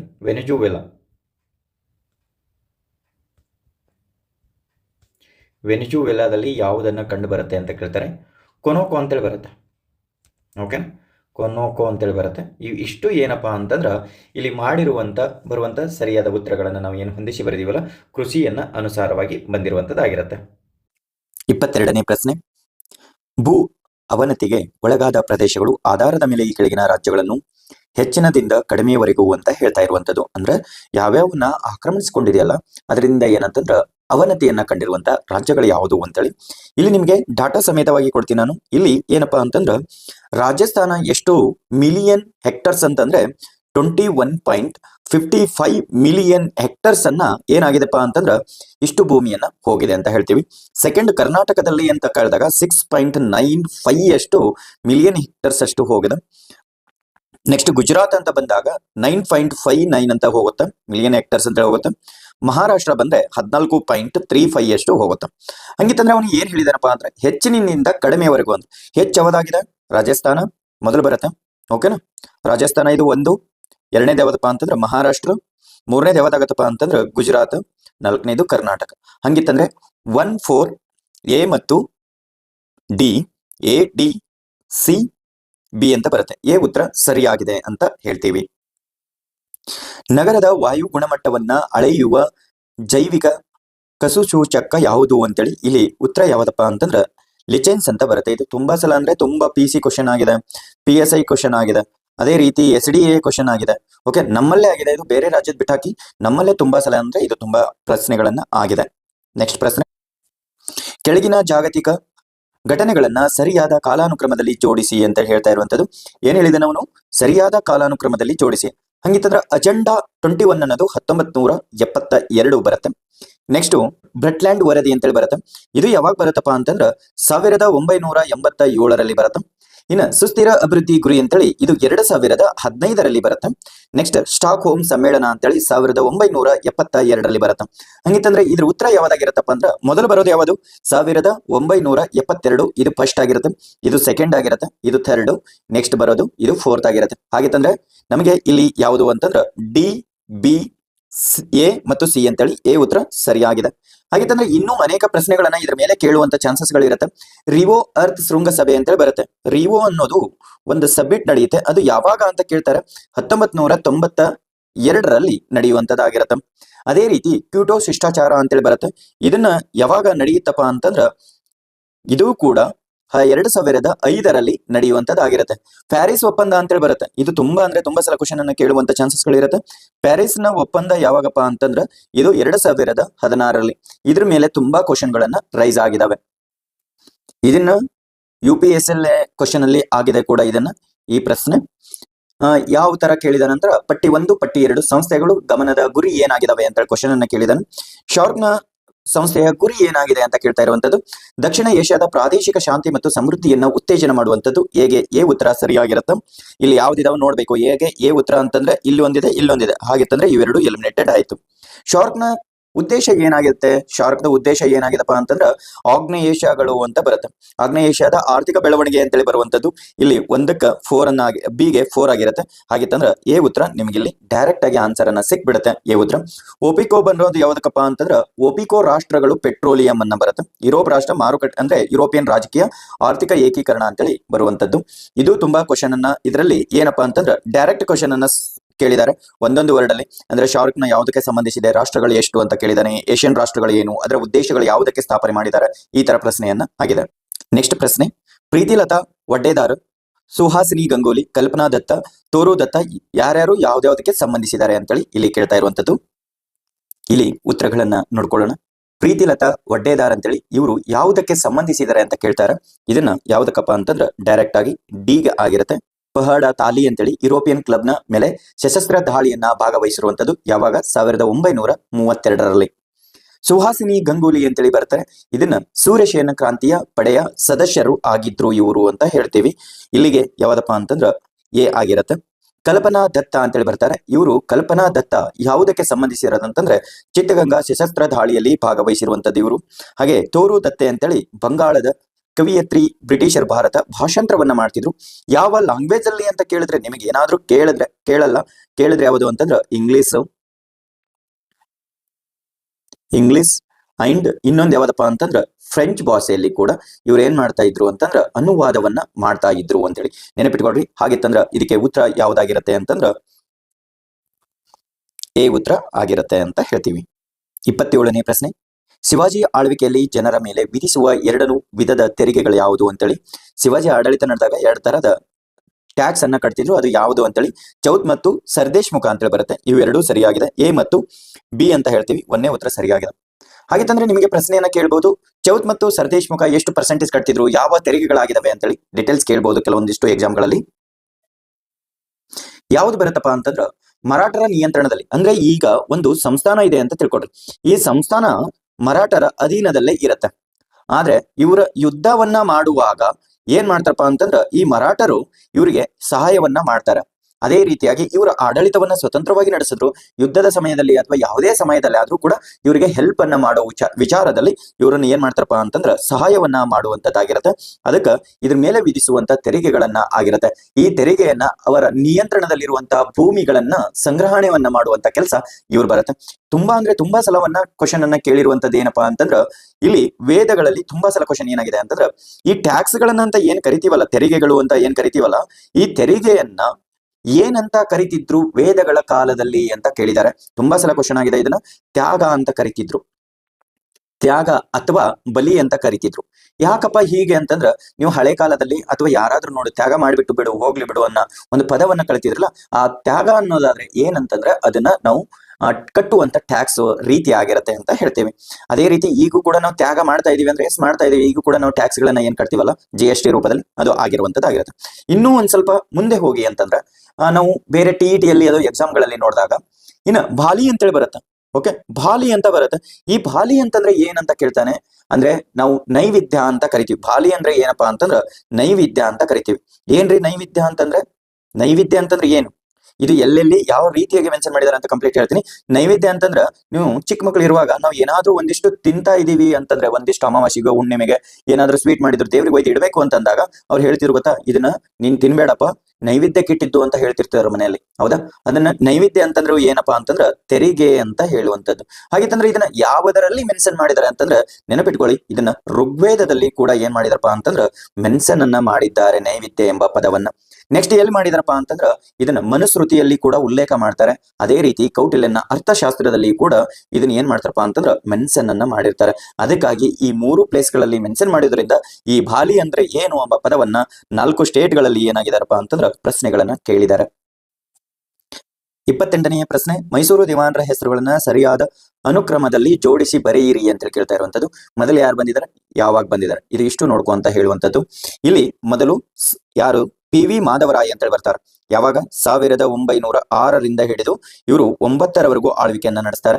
ನೆಕ್ಸ್ಟ್ ನಿಮಗೆ ಗೊತ್ತೇ ಇದೆ, ಸರ್ ಎಂ ವಿಶ್ವೇಶ್ವರಯ್ಯ ಅವರು 1912ರಿಂದ 18ರವರೆಗೂ ಮಿಲ್ಲರ್ ಆಯೋಗವನ್ನ ರಚನೆ ಆದಾಗ ಇವರು ರಾಜೀನಾಮೆಯನ್ನ ಕೊಡ್ತಾರೆ. ಮಿರ್ಜಾ ಇಸ್ಮಾಯಿಲ್ ಅನ್ನೋರು 1926ರಿಂದ ಹಿಡಿದು 40ರವರೆಗೂ ಇವರ ಆಳ್ವಿಕೆ ಇರುತ್ತೆ. ಇನ್ನು ಎನ್ ಮಾಧವರಾವ್ ಅಂತೇಳಿ 1941ರಿಂದ 46ರವರೆಗೂ ಇವರು ಕೊನೆಯ 2ನೇ ದಿವಾನರಾಗಿರ್ತಾರೆ. ಹಾಗಿತ್ತಂದ್ರೆ ಇಲ್ಲಿ ಯಾರ್ಯಾರು ಏನೇನಪ್ಪಾ ಅಂದ್ರೆ ಜಯಚಾಮರಾಜ ಒಡೆಯರು ಮತ್ತು 4ನೇ ಕೃಷ್ಣರಾಜ ಒಡೆಯರ ಕಾಲದಲ್ಲಿ ಈ ನಾಲ್ಕು ಜನ ಏನಪ್ಪಾ ಅಂತಂದ್ರೆ ಬರ್ತಾರ ಅಂತ ಹೇಳ್ತೀವಿ. ನೆಕ್ಸ್ಟ್ 29ನೇ ಪ್ರಶ್ನೆ, ಈ ಕೆಳಗಿನ ಕಮಿಷನರ್ಗಳು ಮೈಸೂರು, ಕೊಡಗು ಪ್ರಾಂತ್ಯಗಳಲ್ಲಿ ಕಾಫಿ ಪ್ಲಾಂಟೇಶನ್ ಅನ್ನ ಪ್ರಾರಂಭಿಸಲು ಕಾರಣಕರ್ತರಾದವರು ಯಾರು ಅಂತೇಳಿ ಈಸಿಯೆಸ್ಟ್ ಕ್ವಶನ್ ಇದು. ತುಂಬಾ ಸಲ ಪಿಸಿಗೂ ಕ್ವಶನ್ ಆಗಿದೆ. ಅದರ್ವೈಸು ನಿಮಗೆ KPSCಯಲ್ಲಿ 2017ನಲ್ಲಿ KS ಪ್ರಿಲಿಮ್ಸ್ ಅಲ್ಲಿ ಕ್ವಶನ್ ಅನ್ನ ಆಗಿದೆ. ಓಕೆನಾ, KS ಅಲ್ಲಿ ಆಗಿದೆ, ಡೈರೆಕ್ಟ್ ಕ್ವಶನ್ ಅನ್ನ ಇಟ್ಟಿದ್ದಾರೆ ನೋಡಿ. ಇದನ್ನ ಯಾರು ಮಾರ್ಕ್ ಕಬ್ಬನ್ ಅವರು ಆಗ್ತಾರೆ. ಹಾಗಿತ್ತಂದ್ರೆ ಮಾರ್ಕ್ ಕಬ್ಬನ್ ಅವರು ಯಾವಾಗ ಅಧಿಕಾರದಲ್ಲಿ ಇರ್ತಾರಂತ 1934ರಲ್ಲಿ ಇರ್ತಾರೆ. ಇವರ ನಿಧನ ಯಾವಾಗ ಆಗುತ್ತಪ್ಪ ಅಂತಂದ್ರೆ 1861 ಸುಯೇಜ್ ಕಾಲುವೆಯಲ್ಲಿ ಏನಪ್ಪಾ ಅಂತಂದ್ರೆ ಬೋಟಲ್ಲಿ ಹೋಗುವಾಗ ಇವರ ನಿಧನವನ್ನ ಆಗತ್ತ. ನೆಕ್ಸ್ಟ್, ಈ ಕೆಳಗಿನ ಘಟನೆಗಳನ್ನ ಕಾಲಾನುಕ್ರಮದಲ್ಲಿ ಹೊಂದಿಸಿ ಬರೆಯಿರಿ ಅಂತೇಳಿ ಪ್ರಶ್ನೆಯನ್ನ ಕೇಳಿರುವಂತದ್ದು. 30ನೇ ಪ್ರಶ್ನೆ, ವೈಯಕ್ತಿಕ ಸತ್ಯಾಗ್ರಹವನ್ನ ಪ್ರಾರಂಭ ಮಾಡಿರೋದು ಯಾವಾಗ ಅಂತಂದ್ರೆ 1940 ಅಂತ ಹೇಳ್ತೀವಿ. ಅದೇ ರೀತಿ ಗಾಂಧೀಜಿಯವರ ಭಾರತದ ರಾಷ್ಟ್ರೀಯ ಕಾಂಗ್ರೆಸ್ ಅನ್ನ ಬೆಳಗಾವಿಯಲ್ಲಿ ವಹಿಸ್ಕೊಂತಾರೆ 1924ರಲ್ಲಿ. UGCಯನ್ನ ಸ್ಥಾಪನೆಯಾಗಿರೋದು ಯಾವಾಗ 1956ರಲ್ಲಿ ಅಂತ ಹೇಳ್ತೀವಿ. ಬಂಗಾಳದ ವಿಭಜನೆಯ ತೀರ್ಮಾನವನ್ನ ಹಿಂತಿರುಗಿ ನೋಡ್ರಿ, ಅಲ್ಲಿ ನೆನಪಿಟ್ಕೊಡ್ರಿ, ಬಂಗಾಳದ ವಿಭಜನೆ ಅಂತ ಕೇಳಿಲ್ಲ, ಹಿಂತಿರುಗಿ ಅಂತ ಕೇಳ್ತಾರೆ. ಇದು ಯಾವಾಗ ಅಂತಾರೆ 1911. ವಿಭಜನೆ ಅಂತ ಕೇಳಿದ್ರೆ 1905 ಅಂತ ಹೇಳ್ತೀವಿ. ಹಾಗಿತ್ತಂದ್ರೆ ಈ ಸಮಯದಲ್ಲಿ ಇದ್ದಂಥವ್ರು ಯಾರು? ಲಾರ್ಡ್ ಕರ್ಜನ್ ಅವರು ಇರ್ತಾರೆ. ಓಕೆನಾ, ಲಾರ್ಡ್ ಕರ್ಜನ್ ಅವರು ಏನಪ್ಪಾ ಅಂದ್ರೆ ಡಿವೈಡ್ ಮಾಡುವಾಗ ಇರ್ತಾರೆ ಅಂತ ಹೇಳ್ತೀವಿ. ಇದು ಕೂಡ ನಿಮಗೆ ಏನಪ್ಪಾ ಅಂತಂದ್ರೆ ಕ್ವಶನ್ ಕೇಳ್ಬಹುದು. ಹಾಗಿತ್ತಂದ್ರೆ ರಿಟರ್ನ್ ತಗೊಂಡಾಗ ಯಾರಿದ್ರು? ಹಾರ್ಡಿಂಜನ್ ಅಂತ ಇರ್ತಾರೆ, ಲಾರ್ಡ್ ಹಾರ್ಡಿಂಗ್ ಅಂತೇಳಿ ಇರ್ತಾರೆ. ಇವ್ರದ್ದು ಕೂಡ ಕೇಳುವಂತ ಚಾನ್ಸಸ್ ಇರುತ್ತೆ. ಸೊ ನೆನಪಿಟ್ಕೊಡ್ರಿ, ಹಾರ್ಡಿಂಗ್ ಅಂತೇಳಿ ಬರ್ತಾರೆ. ಓಕೆ, ಹಾಗಿತ್ತಂದ್ರೆ ಉತ್ತರ ಯಾವ್ದಾಗಿರುತ್ತಪ್ಪ ಅಂತಂದ್ರೆ ಸಿ ಉತ್ತರ ಕರೆಕ್ಟ್ ಆಗಿರುತ್ತೆ. 31ನೇ ಪ್ರಶ್ನೆ, ಆ ಕ್ವಶನ್ ಪೇಪರ್ ಒಂದ್ ಸ್ವಲ್ಪ ಮಂಜಾಗಿದೆ, ನಾನು ಇಲ್ಲಿ ಹೇಳ್ತೀನಿ ಅದರ ಆಧಾರದ ಮೇಲೆ. ಚರಿತ್ರೆಯ ತಿಳಿದವರನ್ನು ಅದನ್ನು ಪುನರಾವರ್ತಿಸಿದ್ದಕ್ಕಾಗಿ ಖಂಡಿಸಲ್ಪಡುತ್ತಾರೆ. ಈ ಹೇಳಿಕೆಯನ್ನ ಕೊಟ್ಟ ಭಾರತೀಯ ಮಸ್ತದಿ ಯಾರು ಅಂತೇಳಿ. ಓಕೆನಾ, ಇದು ಭಾರತೀಯ ಅಂತ ಕೇಳಿದಾನೆ, ಯಾರು ಕೊಟ್ಟಿದ್ದಾರೆ ಅಂತಂದ್ರೆ ಬೇರೆ ಆಗ್ತಿತ್ತು. ಯಾರು ಈ ಹೇಳಿಕೆಗಳನ್ನ ಕೊಟ್ಟ ಭಾರತೀಯ ಮಸ್ತದಿ ಯಾರು ಅಂತೇಳಿ ಕೊಟ್ಟಿರುವಂತದ್ದು. ಇದನ್ನ BR ಅಂಬೇಡ್ಕರ್ ಅವರು ಕೊಡ್ತಾರೆ. ಓಕೆ, ಇತಿಹಾಸ ತಿಳಿದವನು ಇತಿಹಾಸ ಬರೆಯಲಾರ ಅಂತೇಳಿ ಹೇಳ್ತಾರೆ. ಆದ್ರೆ ಇದು ಮೊಟ್ಟ ಮೊದಲ ಬಾರಿಗೆ ಯಾರು ಕೊಟ್ಟಿದ್ದಾರೆ ಏನಾದ್ರು ಅಂತ ಕೇಳಿದ್ದ ಅಂತಂದ್ರೆ ಇಲ್ಲಿ ಅಮೆರಿಕದ ತತ್ವಜ್ಞಾನಿ ಬರ್ತಾರೆ. ಅಮೆರಿಕದ ಅವ್ರ ಹೆಸರು ಏನಪ್ಪಾ ಅಂತಂದ್ರ ಜಾರ್ಜ್ ಸಂತಾಯಾಗನ್ ಅಂತೇಳಿ ಬರ್ತಾರೆ. ಓಕೆನಾ, ಇವ್ರು ಏನ್ ಮಾಡ್ತಾರಪ್ಪ ಅಂತಂದ್ರ ಈ ಪದ ಒಂದು ಬುಕ್ ಅಲ್ಲಿ ಉಲ್ಲೇಖವನ್ನ ಮಾಡ್ತಾರೆ. ಆ ಬುಕ್ ಅಲ್ಲಿ ಯಾರ ಹೆಸರನ್ನ ಹಿಡಿಯದೆ ಇಂಡೈರೆಕ್ಟ್ ಆಗಿ ಹೇಳ್ತಾರಪ್ಪ ಅಂತಂದ್ರ ಅದುವೇ ನೆಹರು ಅವರ ಹೆಸರುಗಳನ್ನ ಉಲ್ಲೇಖವನ್ನ ಮಾಡ್ತಾರೆ. ಇದಕ್ಕ ಯಾವ ರೀತಿಯ ಆನ್ಸರ್ ಗಳನ್ನ ಕೊಡ್ತಾರ ಅನ್ನೋದು ಇಂದ ನೋಡ್ಬೇಕಾಗಿರುತ್ತೆ. ಇವೆರಡೂವನ್ನ ಕೊಡುವಂತದ್ದಾಗಿರುತ್ತೆ. The life of the reason ಅಂತೇಳಿ ಬರುವಂತದ್ದು ಈ ಕೃತಿ ಅದರಲ್ಲಿ ಉಲ್ಲೇಖವನ್ನ ಮಾಡ್ತಾರೆ. ಓಕೆನಾ, 1905ರಲ್ಲಿ ಈ ಕೃತಿಯನ್ನ ಬರೆದಿರ್ತಾರೆ ಇವರು ಜಾರ್ಜ್ ಅವರು. ಓಕೆ, ಇದರಲ್ಲಿ ಒಂದ್ ಸ್ವಲ್ಪ ನಾನು ಚಾಟ್ GPT ಅಲ್ಲಿ ಕೇಳಿದಾಗ ಇದರ ಆನ್ಸರ್ ಇದು ಅಂತ ಬಂತು. ಒಂದಿಬ್ಬರನ್ನ ನಾನು ಕೇಳಿದಾಗ ಅವರು ಅಂಬೇಡ್ಕರ್ ಅವರು ಅಂತ ಬಂದಿದೆ. ಸೊ ನಾನು ಎರಡಕ್ಕೂ ಕೂಡ ಒಂದು ಕನ್ಫ್ಯೂಸ್ ಅಲ್ಲಿ ಇರೋದ್ರಿಂದ ಇದು 50-50 ಆಗಿ ನೆನಪಿಟ್ಕೊಡ್ರಿ. ಓಕೆನಾ, ಯಾವ್ದಾಗತ್ತೋ ಫೈನಲ್ ಆಗಿ ನೋಡಿ, ಇವ್ರದಾದ್ರೂ ಬರುತ್ತೆ, ಇಲ್ಲಾಂದ್ರೆ ಅಂಬೇಡ್ಕರ್ ಅವರಾದ್ರೂ ಬರುತ್ತೆ. 1616ರ ಹೊತ್ತಿಗೆ ಇಂಗ್ಲಿಷ್ ಈಸ್ಟ್ ಇಂಡಿಯಾ ಕಂಪನಿ ಭಾರತದ ಪಶ್ಚಿಮ ಭಾಗದಲ್ಲಿ ಕಾರ್ಖಾನೆಗಳನ್ನ ಹೊಂದಿದ್ದು ಸ್ಥಳಗಳು ಯಾವುದು ಅಂತೇಳಿ ಇಲ್ಲಿ ಸೂರತ್ ಹೊಂದುತ್ತೆ, ಅಹಮದಾಬಾದ್ ಮತ್ತು ಬ್ರೂಚ್ ಅಂತೇಳಿ ಬರುತ್ತೆ.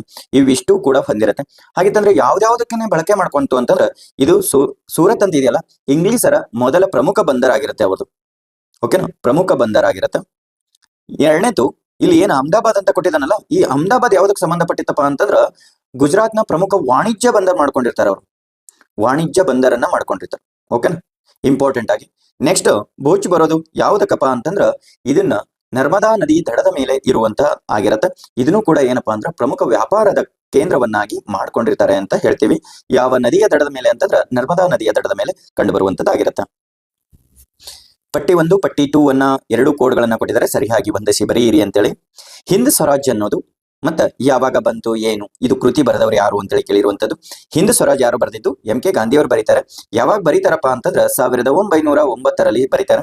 ವೈಟ್ ಮ್ಯಾನ್ ಬರ್ಡ್ ಅಂತೇಳಿ ಬರುವಂತದ್ದು. ವೈಟ್ ಮ್ಯಾನ್ ಬರ್ಡ್ ಅನ್ನೋದು ಯಾವಾಗ ಬರೀತಾರಪ್ಪ ಅಂತಂದ್ರ ರುಡಾಲ್ಡ್ ಕಿಪ್ಲಿಹಂಗ್ ಅಂತೇಳಿ ಬರ್ತಾರೆ, ಇವ್ರು ಬರೀತಾರೆ. ಸಿ ಆಗಿರೋದು. ಓರಿಯೆಂಟಲ್ ಅಂತೇಳಿ ಬರುವಂತದ್ದು. ಓರಿಯೆಂಟಲ್ ಅಂತ ಬಂತು ಅಂತಂದ್ರೆ ಇಲ್ಲಿ ಎಡ್ವರ್ಡ್ ಸೈಯದ್ ಅಂತೇಳಿ ಬರ್ತಾರೆ. ನೆಕ್ಸ್ಟ್ ಪವರ್ ಅಂಡ್ ನಾಲೆಜ್ ಅಂತ ಬರೋದು ಮೈಕಲ್ ಫೊಕಾಲ್ಡ್ ಅಂತ ಬರುವಂತದ್ದು, ಫೊಕಾಲ್ಡ್ ಅಂತೇಳಿ ಬರುತ್ತೆ. ಸೊ ಇದಕ್ಕೆ ಉತ್ತರ ಯಾವ್ದಪ್ಪ ಅಂತಂದ್ರೆ ಎ ಉತ್ತರ ಸರಿಯಾಗಿರುತ್ತೆ. ಈ ಕೆಳಗಿನ ಕಥನಗಳನ್ನ ಕಾಲಾನುಕ್ರಮವನ್ನ ಜೋಡಿಸಿ ಕೊಟ್ಟಿರುವ ಕೋಡ್ಗಳನ್ನ ಸರಿಯಾದ ಉತ್ತರದ ಆಯ್ಕೆ ಮಾಡಿ ಅಂತ ಹೇಳುವಂಥದ್ದು.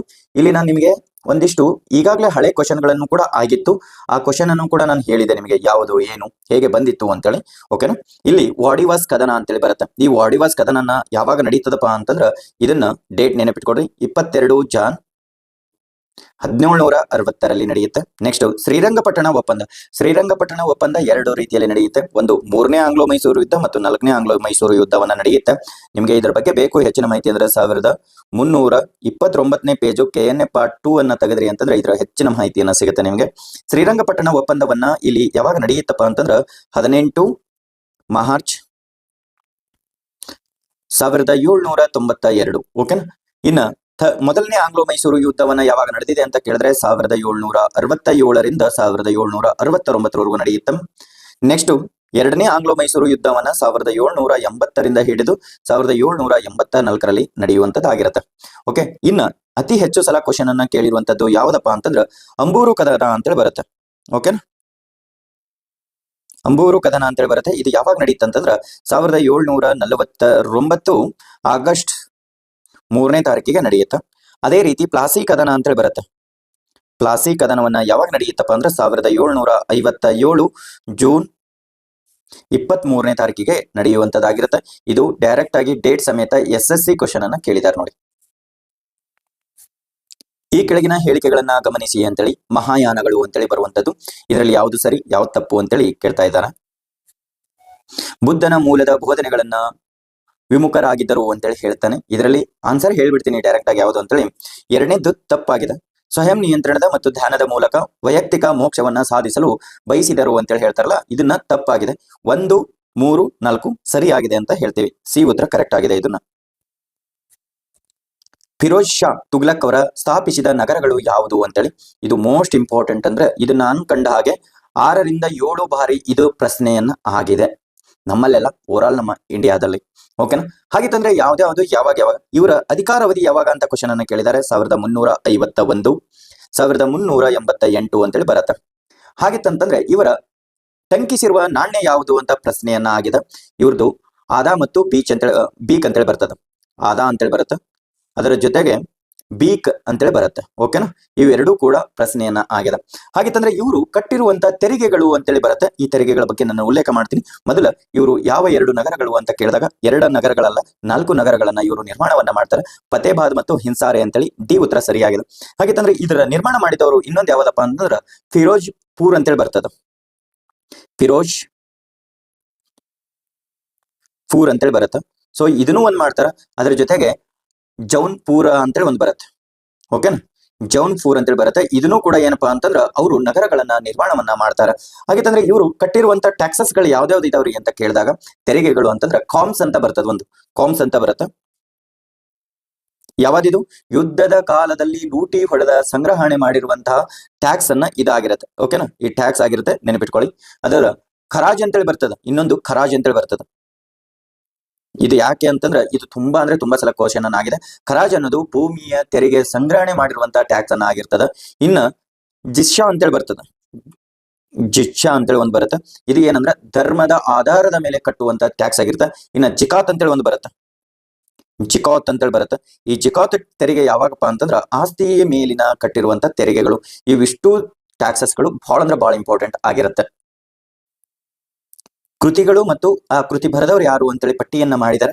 ಕೀರ್ತಿ ವರ್ಮಾ ಅಂತೇಳಿ ಬರ್ತಾರೆ. ಇವರು ಡೈರೆಕ್ಟ್ ಆಗಿ ನಿಮ್ಗೆ ಕ್ವಶನ್ ಅನ್ನ SSC ಕೇಳಿದ್ದಾರೆ. ಈ ಕೀರ್ತಿ ವರ್ಮಾ ಅಂತೇಳಿ ಯಾವುದನ್ನ ಬರೆದಿದ್ದಾರೆ ಅಂತಂದ್ರ ಗೋವೈದ್ಯ ಅಂತೇಳಿ ಬರ್ತಾರೆ. ಈ ಕೀರ್ತಿ ವರ್ಮಾ ಅನ್ನ ಬರೆದಿರುವಂತದ್ದು ಯಾವುದು ಅಂತ ಕೇಳಿದಾಗ ಗೋವೈದ್ಯ ಅಂತ ಬರ್ತಾರೆ.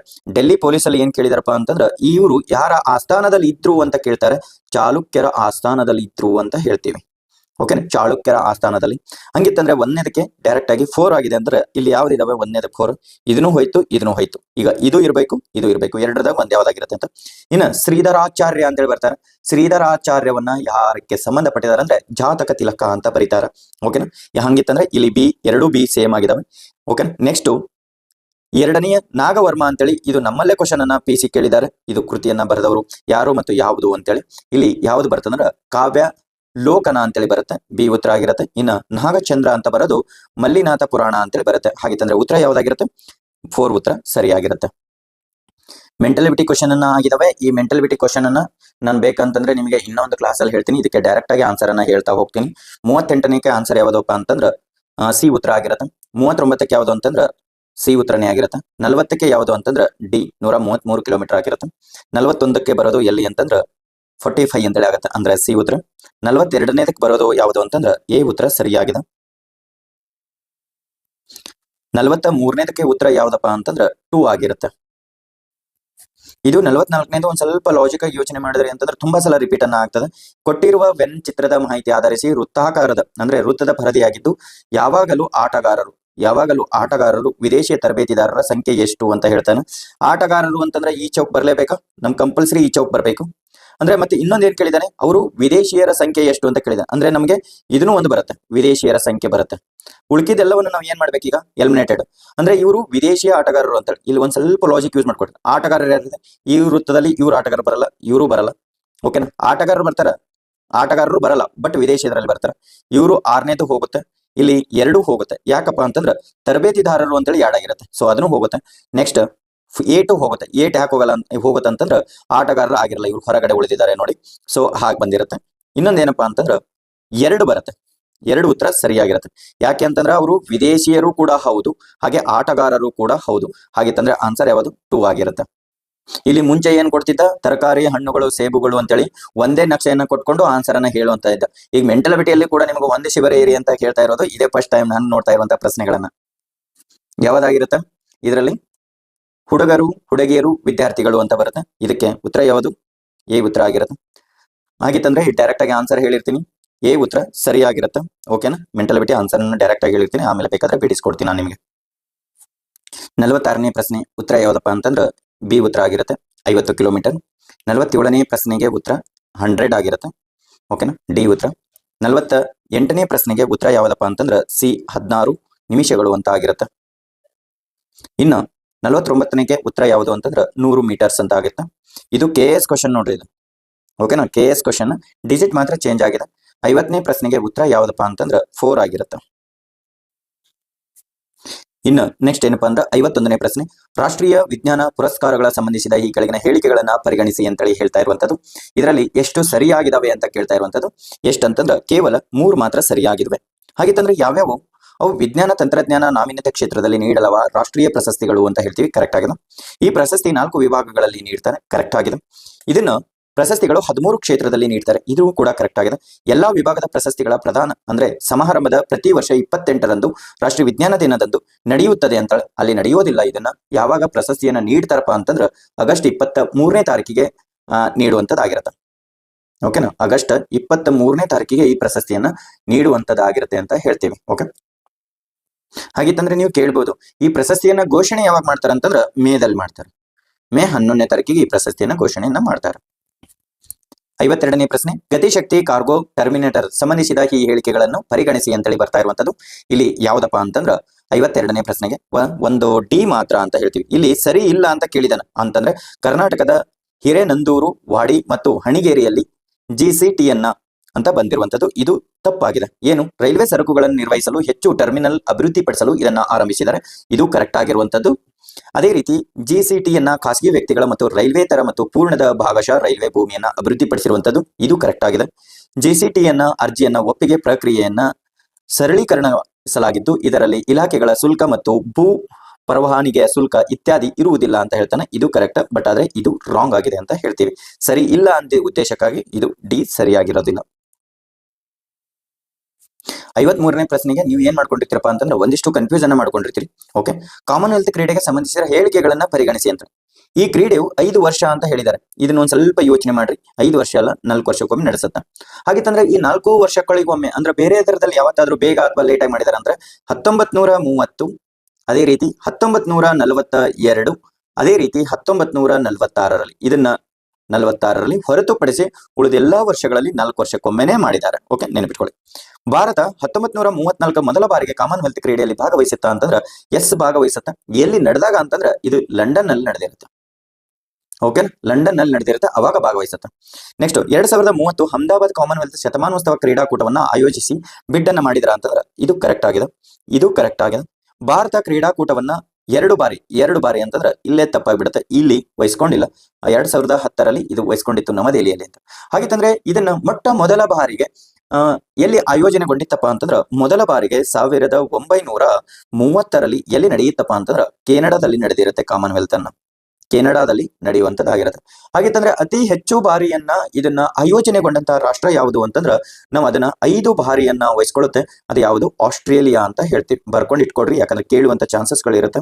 ಆಸ್ಟ್ರೇಲಿಯಾ. ಇದರ ಥೀಮ್ ಏನಾಗಿರುತ್ತೆ? ಥೀಮ್ ಏನಪ್ಪಾ ಅಂತಂದ್ರ ಮಾನವೀಯತೆ ಮತ್ತು ಸಮಾನತೆಯ ಡೆಸ್ಟಿನಿ ಅಂತೇಳಿ ಇದರ ಥೀಮ್ ಅನ್ನ ಇರುವಂತದ್ದಾಗಿರುತ್ತೆ. ನೆನಪಿಟ್ಕೊಡ್ರಿ, ಈ ಕ್ವಶನ್ ಅನ್ನು ಕೇಳಬಹುದು. ಕರ್ನಾಟಕ ಸಾಂಪ್ರದಾಯಿಕ ವಲಸೆ ಕುರಿಗಾಯುಗಳನ್ನು, ಇದು ಕರೆಂಟ್ ಇವೆಂಟ್ಸ್ ಅಲ್ಲಿ ಬಂದಿದೆ. ಮತ್ತೆ ನಿಮಗೆ ಕರ್ನಾಟಕ ಸರ್ವೇದಲ್ಲಿ ಕೂಡ ಇದನ್ನ ಮೆನ್ಷನ್ ಮಾಡಿದ್ದಾರೆ. ಏನಪ್ಪಾ ಅಂತಂದ್ರೆ ಇದನ್ನ ತುಂಬಾ ಸಲ ಕೇಳ್ಕೊಂಡಿರ್ತೀರಿ. ಈ 4 ಉತ್ತರಗಳನ್ನ ಸರಿಯಾಗಿದೆ. ಇದರಲ್ಲಿ ಡೈರೆಕ್ಟ್ ಆಗಿ ನಿಮ್ಮ ಆಡು ಭಾಷೆಯಲ್ಲಿ ಹೇಳ್ತೀನಿ. ಸಣ್ಣ ಮೇಕೆಗಳನ್ನ ಸತ್ರೆ, ಕುರಿಗಳನ್ನ ಸತ್ರೆ, ದನ ಕಾಯುವವ್ರನ್ನ ಸತ್ರೆ ಏನೇನೆಲ್ಲ ಭವಿಷ್ಯದ ಅವ್ರಿಗೆ ಏನ್ ಕೊಡ್ತಾರೆ ಅಂತೇಳಿ ಹೇಳುವಂತದ್ದು ಗುರುತಿನ ಚೀಟಿಯನ್ನ ಒದಗಿಸಿಕೊಡ್ತಾರೆ. ಓಕೆನಾ? ಇದು ಕರೆಂಟ್ ಇವೆಂಟ್ಸ್. ಉತ್ತರ ಯಾವ್ದಾಗಿರುತ್ತೆ? 4 ಸರಿಯಾಗಿದೆ. ಒಂದ್ಸಲ ಕ್ಲೀನ್ ಆಗಿ ನೋಡ್ಕೊಡ್ರಿ. ಮತ್ತೆ ಇದ್ರ ಮೇಲೆನೂ ಕೂಡ ಪ್ರಶ್ನೆಯನ್ನ ಬಂದ್ರೆ ಬರಬಹುದು. ಓಕೆ, ಇತ್ತೀಚೆಗೆ ಸಿಂಥೆಲ್ಡ್ ರೇರ್ ಅರ್ತ್ ಪರ್ಮಿಂಟ್ ಮ್ಯಾಗ್ನೆಟೆಡ್ ಉತ್ಪಾದನೆಯಲ್ಲಿ ಪ್ರೋತ್ಸಾಹಿಸುವ ಯೋಜನೆಯನ್ನ ಸುದ್ದಿಯಲ್ಲಿತ್ತು. ಇದಕ್ಕೆ ಸಂಬಂಧಿಸಿದ ಈ ಕೆಳಗಿನ ಹೇಳಿಕೆಗಳನ್ನ ಪರಿಗಣಿಸಿ ಅಂತೇಳಿ ಬರ್ತಾ ಇರುವಂತದ್ದು. ಇದರಲ್ಲಿ ಎಷ್ಟು ಸರಿ ಎಷ್ಟು ತಪ್ಪು ಅನ್ನೋದಕ್ಕಿಂತ ಮೊದಲು ಯಾವುದಕ್ಕೆ ಉದ್ದೇಶಕ್ಕಾಗೈತಿ ಅನ್ನ ನೋಡ್ಕೊಳ್ಳೋಣ. ಈ ಯೋಜನೆಯನ್ನು ಭಾರತ ಸರ್ಕಾರ 2025ರಲ್ಲಿ ಇದನ್ನ ಪ್ರಾರಂಭವನ್ನ ಮಾಡ್ತಾರೆ. ಸರಿಯಾಗಿದೆ ಇದನ್ನ. ಅದೇ ರೀತಿ ಯೋಜನೆಯ ಪ್ರಾರಂಭ ದಿನದಂದು ಕೊನೆಯವರೆಗೂ 3 ವರ್ಷಗಳಾಗಿದ್ದು, ಇದರಲ್ಲಿ 1 ವರ್ಷ ಸಮಗ್ರ REPM ಅನ್ನ ಉತ್ಪಾದನೆ ವ್ಯವಸ್ಥೆಯನ್ನ ಸಜ್ಜುಗೊಳಿಸಲು, ಯೋಜನಾ ಅವಧಿಯನ್ನ 2 ವರ್ಷ REPM ಅನ್ನ ಮಾರಾಟದ ಮೇಲೆ ಪ್ರೋತ್ಸಾಹಿಸುಗಳನ್ನ ವಿತರಣೆಯನ್ನ ಒಳಗೊಂಡಿರುವಂತದ್ದು. ದೇಶೀಯ REPM ಅನ್ನ ಉತ್ಪಾದನಾ ಕಾರ್ಯಗಳ ವ್ಯವಸ್ಥೆಯನ್ನ ಬಲಪಡಿಸುವ ಉದ್ದೇಶ ಜಾಗತಿಕ ಮಾರುಕಟ್ಟೆಯಲ್ಲಿ ಸ್ಪರ್ಧಾತ್ಮಕತೆ ಹೆಚ್ಚಿಸುವಂತದ್ದು. ಇದು ಕರೆಕ್ಟ್ ಆಗಿದೆ, ಇದು ಕರೆಕ್ಟ್ ಆಗಿದೆ, ಇದು ಕರೆಕ್ಟ್ ಆಗಿದೆ. ಇದು ದೇಶದ ನೆಟ್ ಜೀರೋ, ಈ ನೆಟ್ ಜೀರೋ 2070ಕ್ಕೆ ಹೇಳುತ್ತೆ. ಚೀನಾ, ಅಮೆರಿಕ 2060ಕ್ಕೆ ಹೇಳುತ್ತೆ.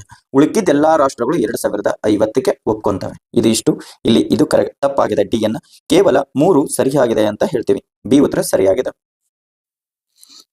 ಮೇಘಾ ರಾಜ್ ಯಾವುದಕ್ಕೆ ಸಂಧಿಸುತ್ತದೆ ಅಂತೇಳಿ ಹೇಳ್ತಾನೆ. ಮೆಗಾ ಸ್ಫೋಟಕ್ಕೆ ಸಂಧಿಸುತ್ತಾ ಅಥವಾ ಯಾವುದಕ್ಕೆ ಅಂತೇಳಿ. ಇಲ್ಲಿ ಕೇಂದ್ರ, ರಾಜ್ಯಗಳು, ಕೇಂದ್ರಾಡಳಿತ ಪ್ರದೇಶಗಳಲ್ಲಿ ಸರ್ಕಾರ ಇಲಾಖೆಗಳು ಕ್ಲೌಡ್ ಮೂಲಕ ICT ಸೇವೆಗಳನ್ನು ಒದಗಿಸುವ ನಿಟ್ಟಿನಲ್ಲಿ ಇರಿಸಲಾದಂತಹ ಹೆಜ್ಜೆ ಆಗಿದ್ದು, ಇದು ರಾಷ್ಟ್ರಾದ್ಯಂತ ಕ್ಲೌಡ್ಗಳು ಎಕೋ ವ್ಯವಸ್ಥೆಗಳನ್ನ ಉತ್ತೇಜನವನ್ನ ನೀಡುವಂತದ್ದಾಗಿರುತ್ತೆ. ಇಲ್ಲಿ ಸಿ ಉತ್ತರ ಸರಿಯಾಗಿದೆ. ನವೆಂಬರ್ 2025ರಂದು ಜಾರಿಗೆ ಬಂದಿರುವ 4 ಕಾರ್ಮಿಕ ಸಂಹಿತೆ ಜಾರಿಗೆ ಸಂಬಂಧಿಸಿದಂತೆ ಈ ಹೇಳಿಕೆಗಳನ್ನ ಪರಿಗಣಿಸಿ ಅಂತೇಳಿ. ಇದು ನಾವು ಇನ್ನೊಂದು ಏನ್ ಗೊತ್ತಾ, 199 ರೂಪೀಸ್ ಅನ್ನ ಇಟ್ಟು ಒಂದು ಕ್ಲಾಸ್ ಅನ್ನ ಮಾಡ್ತಾ ಇದೀವಿ ಕರೆಂಟ್ ಇವೆಂಟ್ಸ್ ಅನ್ನ. ಆ ಕರೆಂಟ್ ಇವೆಂಟ್ಸ್ ಅಲ್ಲಿ ಟೋಟಲ್ ಆಗಿ ನಾವು ಹೇಳಿದ್ದು ಏನಪ್ಪಾ ಅಂತಂದ್ರೆ 21 ಪ್ರಶ್ನೆಗಳು ಕರೆಂಟ್ ಇವೆಂಟ್ಸ್ ರಿಲೇಟೆಡ್ ಆಗಿ ಕ್ವಶನ್ ಅನ್ನ ಬಂದಿದಾವೆ. ಅಲ್ಲಿ ಇಂಡೈರೆಕ್ಟ್ ಆಗಿ 27 ಪ್ರಶ್ನೆಗಳನ್ನ ನಾನು ನಿಮಗೆ ಆನ್ಸರ್ಗಳ ಸಮೇತ ವಿವರಣೆ ಏನು ಅಂತೇಳಿ ಅವರಿಗೆ ನಾನು ವಿತ್ ಎವಿಡೆನ್ಸ್ ಸಮೇತವನ್ನ ಕೊಟ್ಟಿದ್ದೀನಿ. ಒಟ್ಟಾರೆ 27 ಪ್ರಶ್ನೆಗಳು ಕರೆಂಟ್ ಇವೆಂಟ್ಸ್ ಇಂದ ಬಂದಿದೆ. ಎಷ್ಟು? ಓನ್ಲಿ 199 ರೂಪೀಸ್ಗೆ ಮಾತ್ರ. ಓಕೆನಾ? ಯಾರು ಇದನ್ನ ವಿಡಿಯೋ ನೋಡ್ತಾ ಇದ್ದೀರಿ, ವಿತ್ ಬೇಕು ಅಂತಂದ್ರೆ ನಮ್ಮ ಗ್ರೂಪ್ ಅಲ್ಲಿ ಇರುವಂತಹ ಜನರಿಗೆ ನೀವು ಕೇಳಬಹುದು. ಆನ್ಸರ್ಗಳಿಗೆ ಬಂದವರು ಖುಷಿ ಪಟ್ಟಿರುವಂತದ್ದು ತುಂಬಾ ಇದೆ. ಓಕೆನಾ? ನಾವು ಇದನ್ನ ಚರ್ಚೆಯನ್ನ ಟೆಲಿಗ್ರಾಮ್ ಅಲ್ಲಿ ಮಾಡ್ತಾ ಇದ್ವಿ. ಆ ಟೆಲಿಗ್ರಾಮ್ ಅಲ್ಲಿ ಇದು ಬಂದರಂತ ರಿಸಲ್ಟ್. ಓಕೆ, ನವೆಂಬರ್ 2025 ಜಾರಿಗೆ ಬಂದಿರುವ 4 ಕಾರ್ಮಿಕ ಸಂಹಿತೆ ಜಾರಿ ಸಂಬಂಧಿಸಿದಂತೆ ಈ ಹೇಳಿಕೆಗಳನ್ನ ಪರಿಗಣಿಸಿ ಅಂತೇಳಿ ಹೇಳ್ತಾ ಇರುವಂತದ್ದು. ಎಲ್ಲಾ ಕಾರ್ಮಿಕರು ಕಡ್ಡಾಯವಾಗಿ ನೇಮಕಾತಿಯ ಪತ್ರವನ್ನ ನೀಡುವಂಥದ್ದು. ಓಕೆ, ಇದು ಕರೆಕ್ಟ್ ಆಗಿದೆ. ಇದು ಹೋಸಲ ಬಜೆಟ್ ನಲ್ಲಿ ಏನ್ ಮಾಡ್ತಾರಪ್ಪ ಅಂತಂದ್ರೆ ನಮ್ಮ CM ಅವರು ಇದನ್ನ ಘೋಷಣೆಯನ್ನ ಮಾಡ್ತಾರೆ. ಓಕೆನಾ? ಇದಕ್ಕೆ ನಾನು ಡೈರೆಕ್ಟ್ ಆಗಿ ಆನ್ಸರ್ ಅನ್ನ ಹೇಳಿರ್ತೀನಿ. ಯಾವ್ದು ಬರುತ್ತೆ ಅಂದ್ರೆ ಕೇವಲ 4 ಹೇಳಿಕೆ ಸರಿಯಾಗಿವೆ ಅಂತ ಹೇಳ್ತಾರೆ. 4 ಹೇಳಿಕೆಗಳನ್ನ ಸರಿಯಾಗಿದೆ. ಯಾಕ್ರೆ ಇಲ್ಲಿ ಈವರೆಗೂ ಇದೆ ಯಾವ್ದು ತಪ್ಪಿದೆ ಅಂತಂದ್ರೆ ಇದು ತಪ್ಪಾಗಿರುತ್ತೆ. 50 ವರ್ಷ ಅಲ್ಲ, ಇವರಿಗೆ 45 ವರ್ಷ. ಓಕೆನಾ? 45 ವರ್ಷಕ್ಕೆ. ಸೆಕೆಂಡ್ ಪ್ರಶ್ನೆಗಳನ್ನ ನೋಡ್ಕೊಳ್ಳೋಣ. ಫಿಸಿಯಾಲಜಿ ಅಥವಾ ಮೆಡಿಸನ್ 2025ರ ನೊಬೆಲ್ ಪ್ರಶಸ್ತಿಯನ್ನ ಪ್ರದಾನ ಮಾಡಿರುವಂತದ್ದು. ಇದು ತುಂಬಾ ಸಲ ನಾವು ಕರೆಂಟ್ ಅಫೇರ್ಸ್ ಅಲ್ಲಿ ಕೂಡ ಹೇಳಿದ್ವಿ. ಇದು ಯಾವುದನ್ನ ಬರುತ್ತೆ ಯಾವುದನ್ನ ಬರೋದಿಲ್ಲ ಅಂತಂದ್ರ ಇಲ್ಲಿ ಕೇವಲ 2 ಮಾತ್ರ ಸರಿಯಾಗಿದ್ದಾವೆ ಅಂತ ಹೇಳ್ತೀವಿ. ಅವು ಯಾವ 2ಪ್ಪಾ ಅಂತಂದ್ರ ಪ್ರಶಸ್ತಿ 3 ವಿಜ್ಞಾನಿಗಳ ಗುಂಪು ಪ್ರದಾನವನ್ನ ಮಾಡಲಾಗಿರುವಂತದ್ದು. ಬಿ ಸರಿಯಾಗಿದೆ. ಇನ್ನ ಪರದಿಯ ಪ್ರತಿರಕ್ಷಣಾ ಸಹಿಷ್ಣುತೆ ಅಂತ ಮತ್ತು ನಿಯಂತ್ರಣಕ್ಕೆ ಟಿ ಕೋಶಗಳನ್ನ FOXP3 ಜಿನ್ಗಳನ್ನ ಗುರುತಿಸುವಿಕೆಯನ್ನ ಕಾರಣಕ್ಕಾಗಿ ಈ ಪ್ರದಾನವನ್ನ ಮಾಡಲಾಗಿದೆ ಅಂತ ಹೇಳ್ತೀವಿ. ಇವು 2 ಕೂಡ ಸರಿಯಾಗಿದ್ದಾವೆ. ಬಿ ಮತ್ತು ಸಿ ಕರೆಕ್ಟ್ ಆಗಿದೆ. ಅದಕ್ಕೆ ಕೇವಲ 2 ಹೇಳಿಕೆಗಳನ್ನ ಸರಿಯಾಗಿದೆ ಅಂತ ಹೇಳ್ತೀವಿ. ಇಂಟರ್ನ್ಯಾಷನಲ್ ಮೈಗ್ರೇಷನ್ ಔಟ್ಲುಕ್ ಅಂತೇಳಿ ಈಗ ವರದಿಗಳನ್ನ ಯಾವ್ಯಾವ ಬಿಡುಗಡೆ ಮಾಡಿದಾವೆ, ಯಾವ್ಯಾವ ಬಿಡುಗಡೆ ಮಾಡ್ತವೆ ಅನ್ನೋದಕ್ಕ ಇಲ್ಲಿ ನೋಡೋಣ.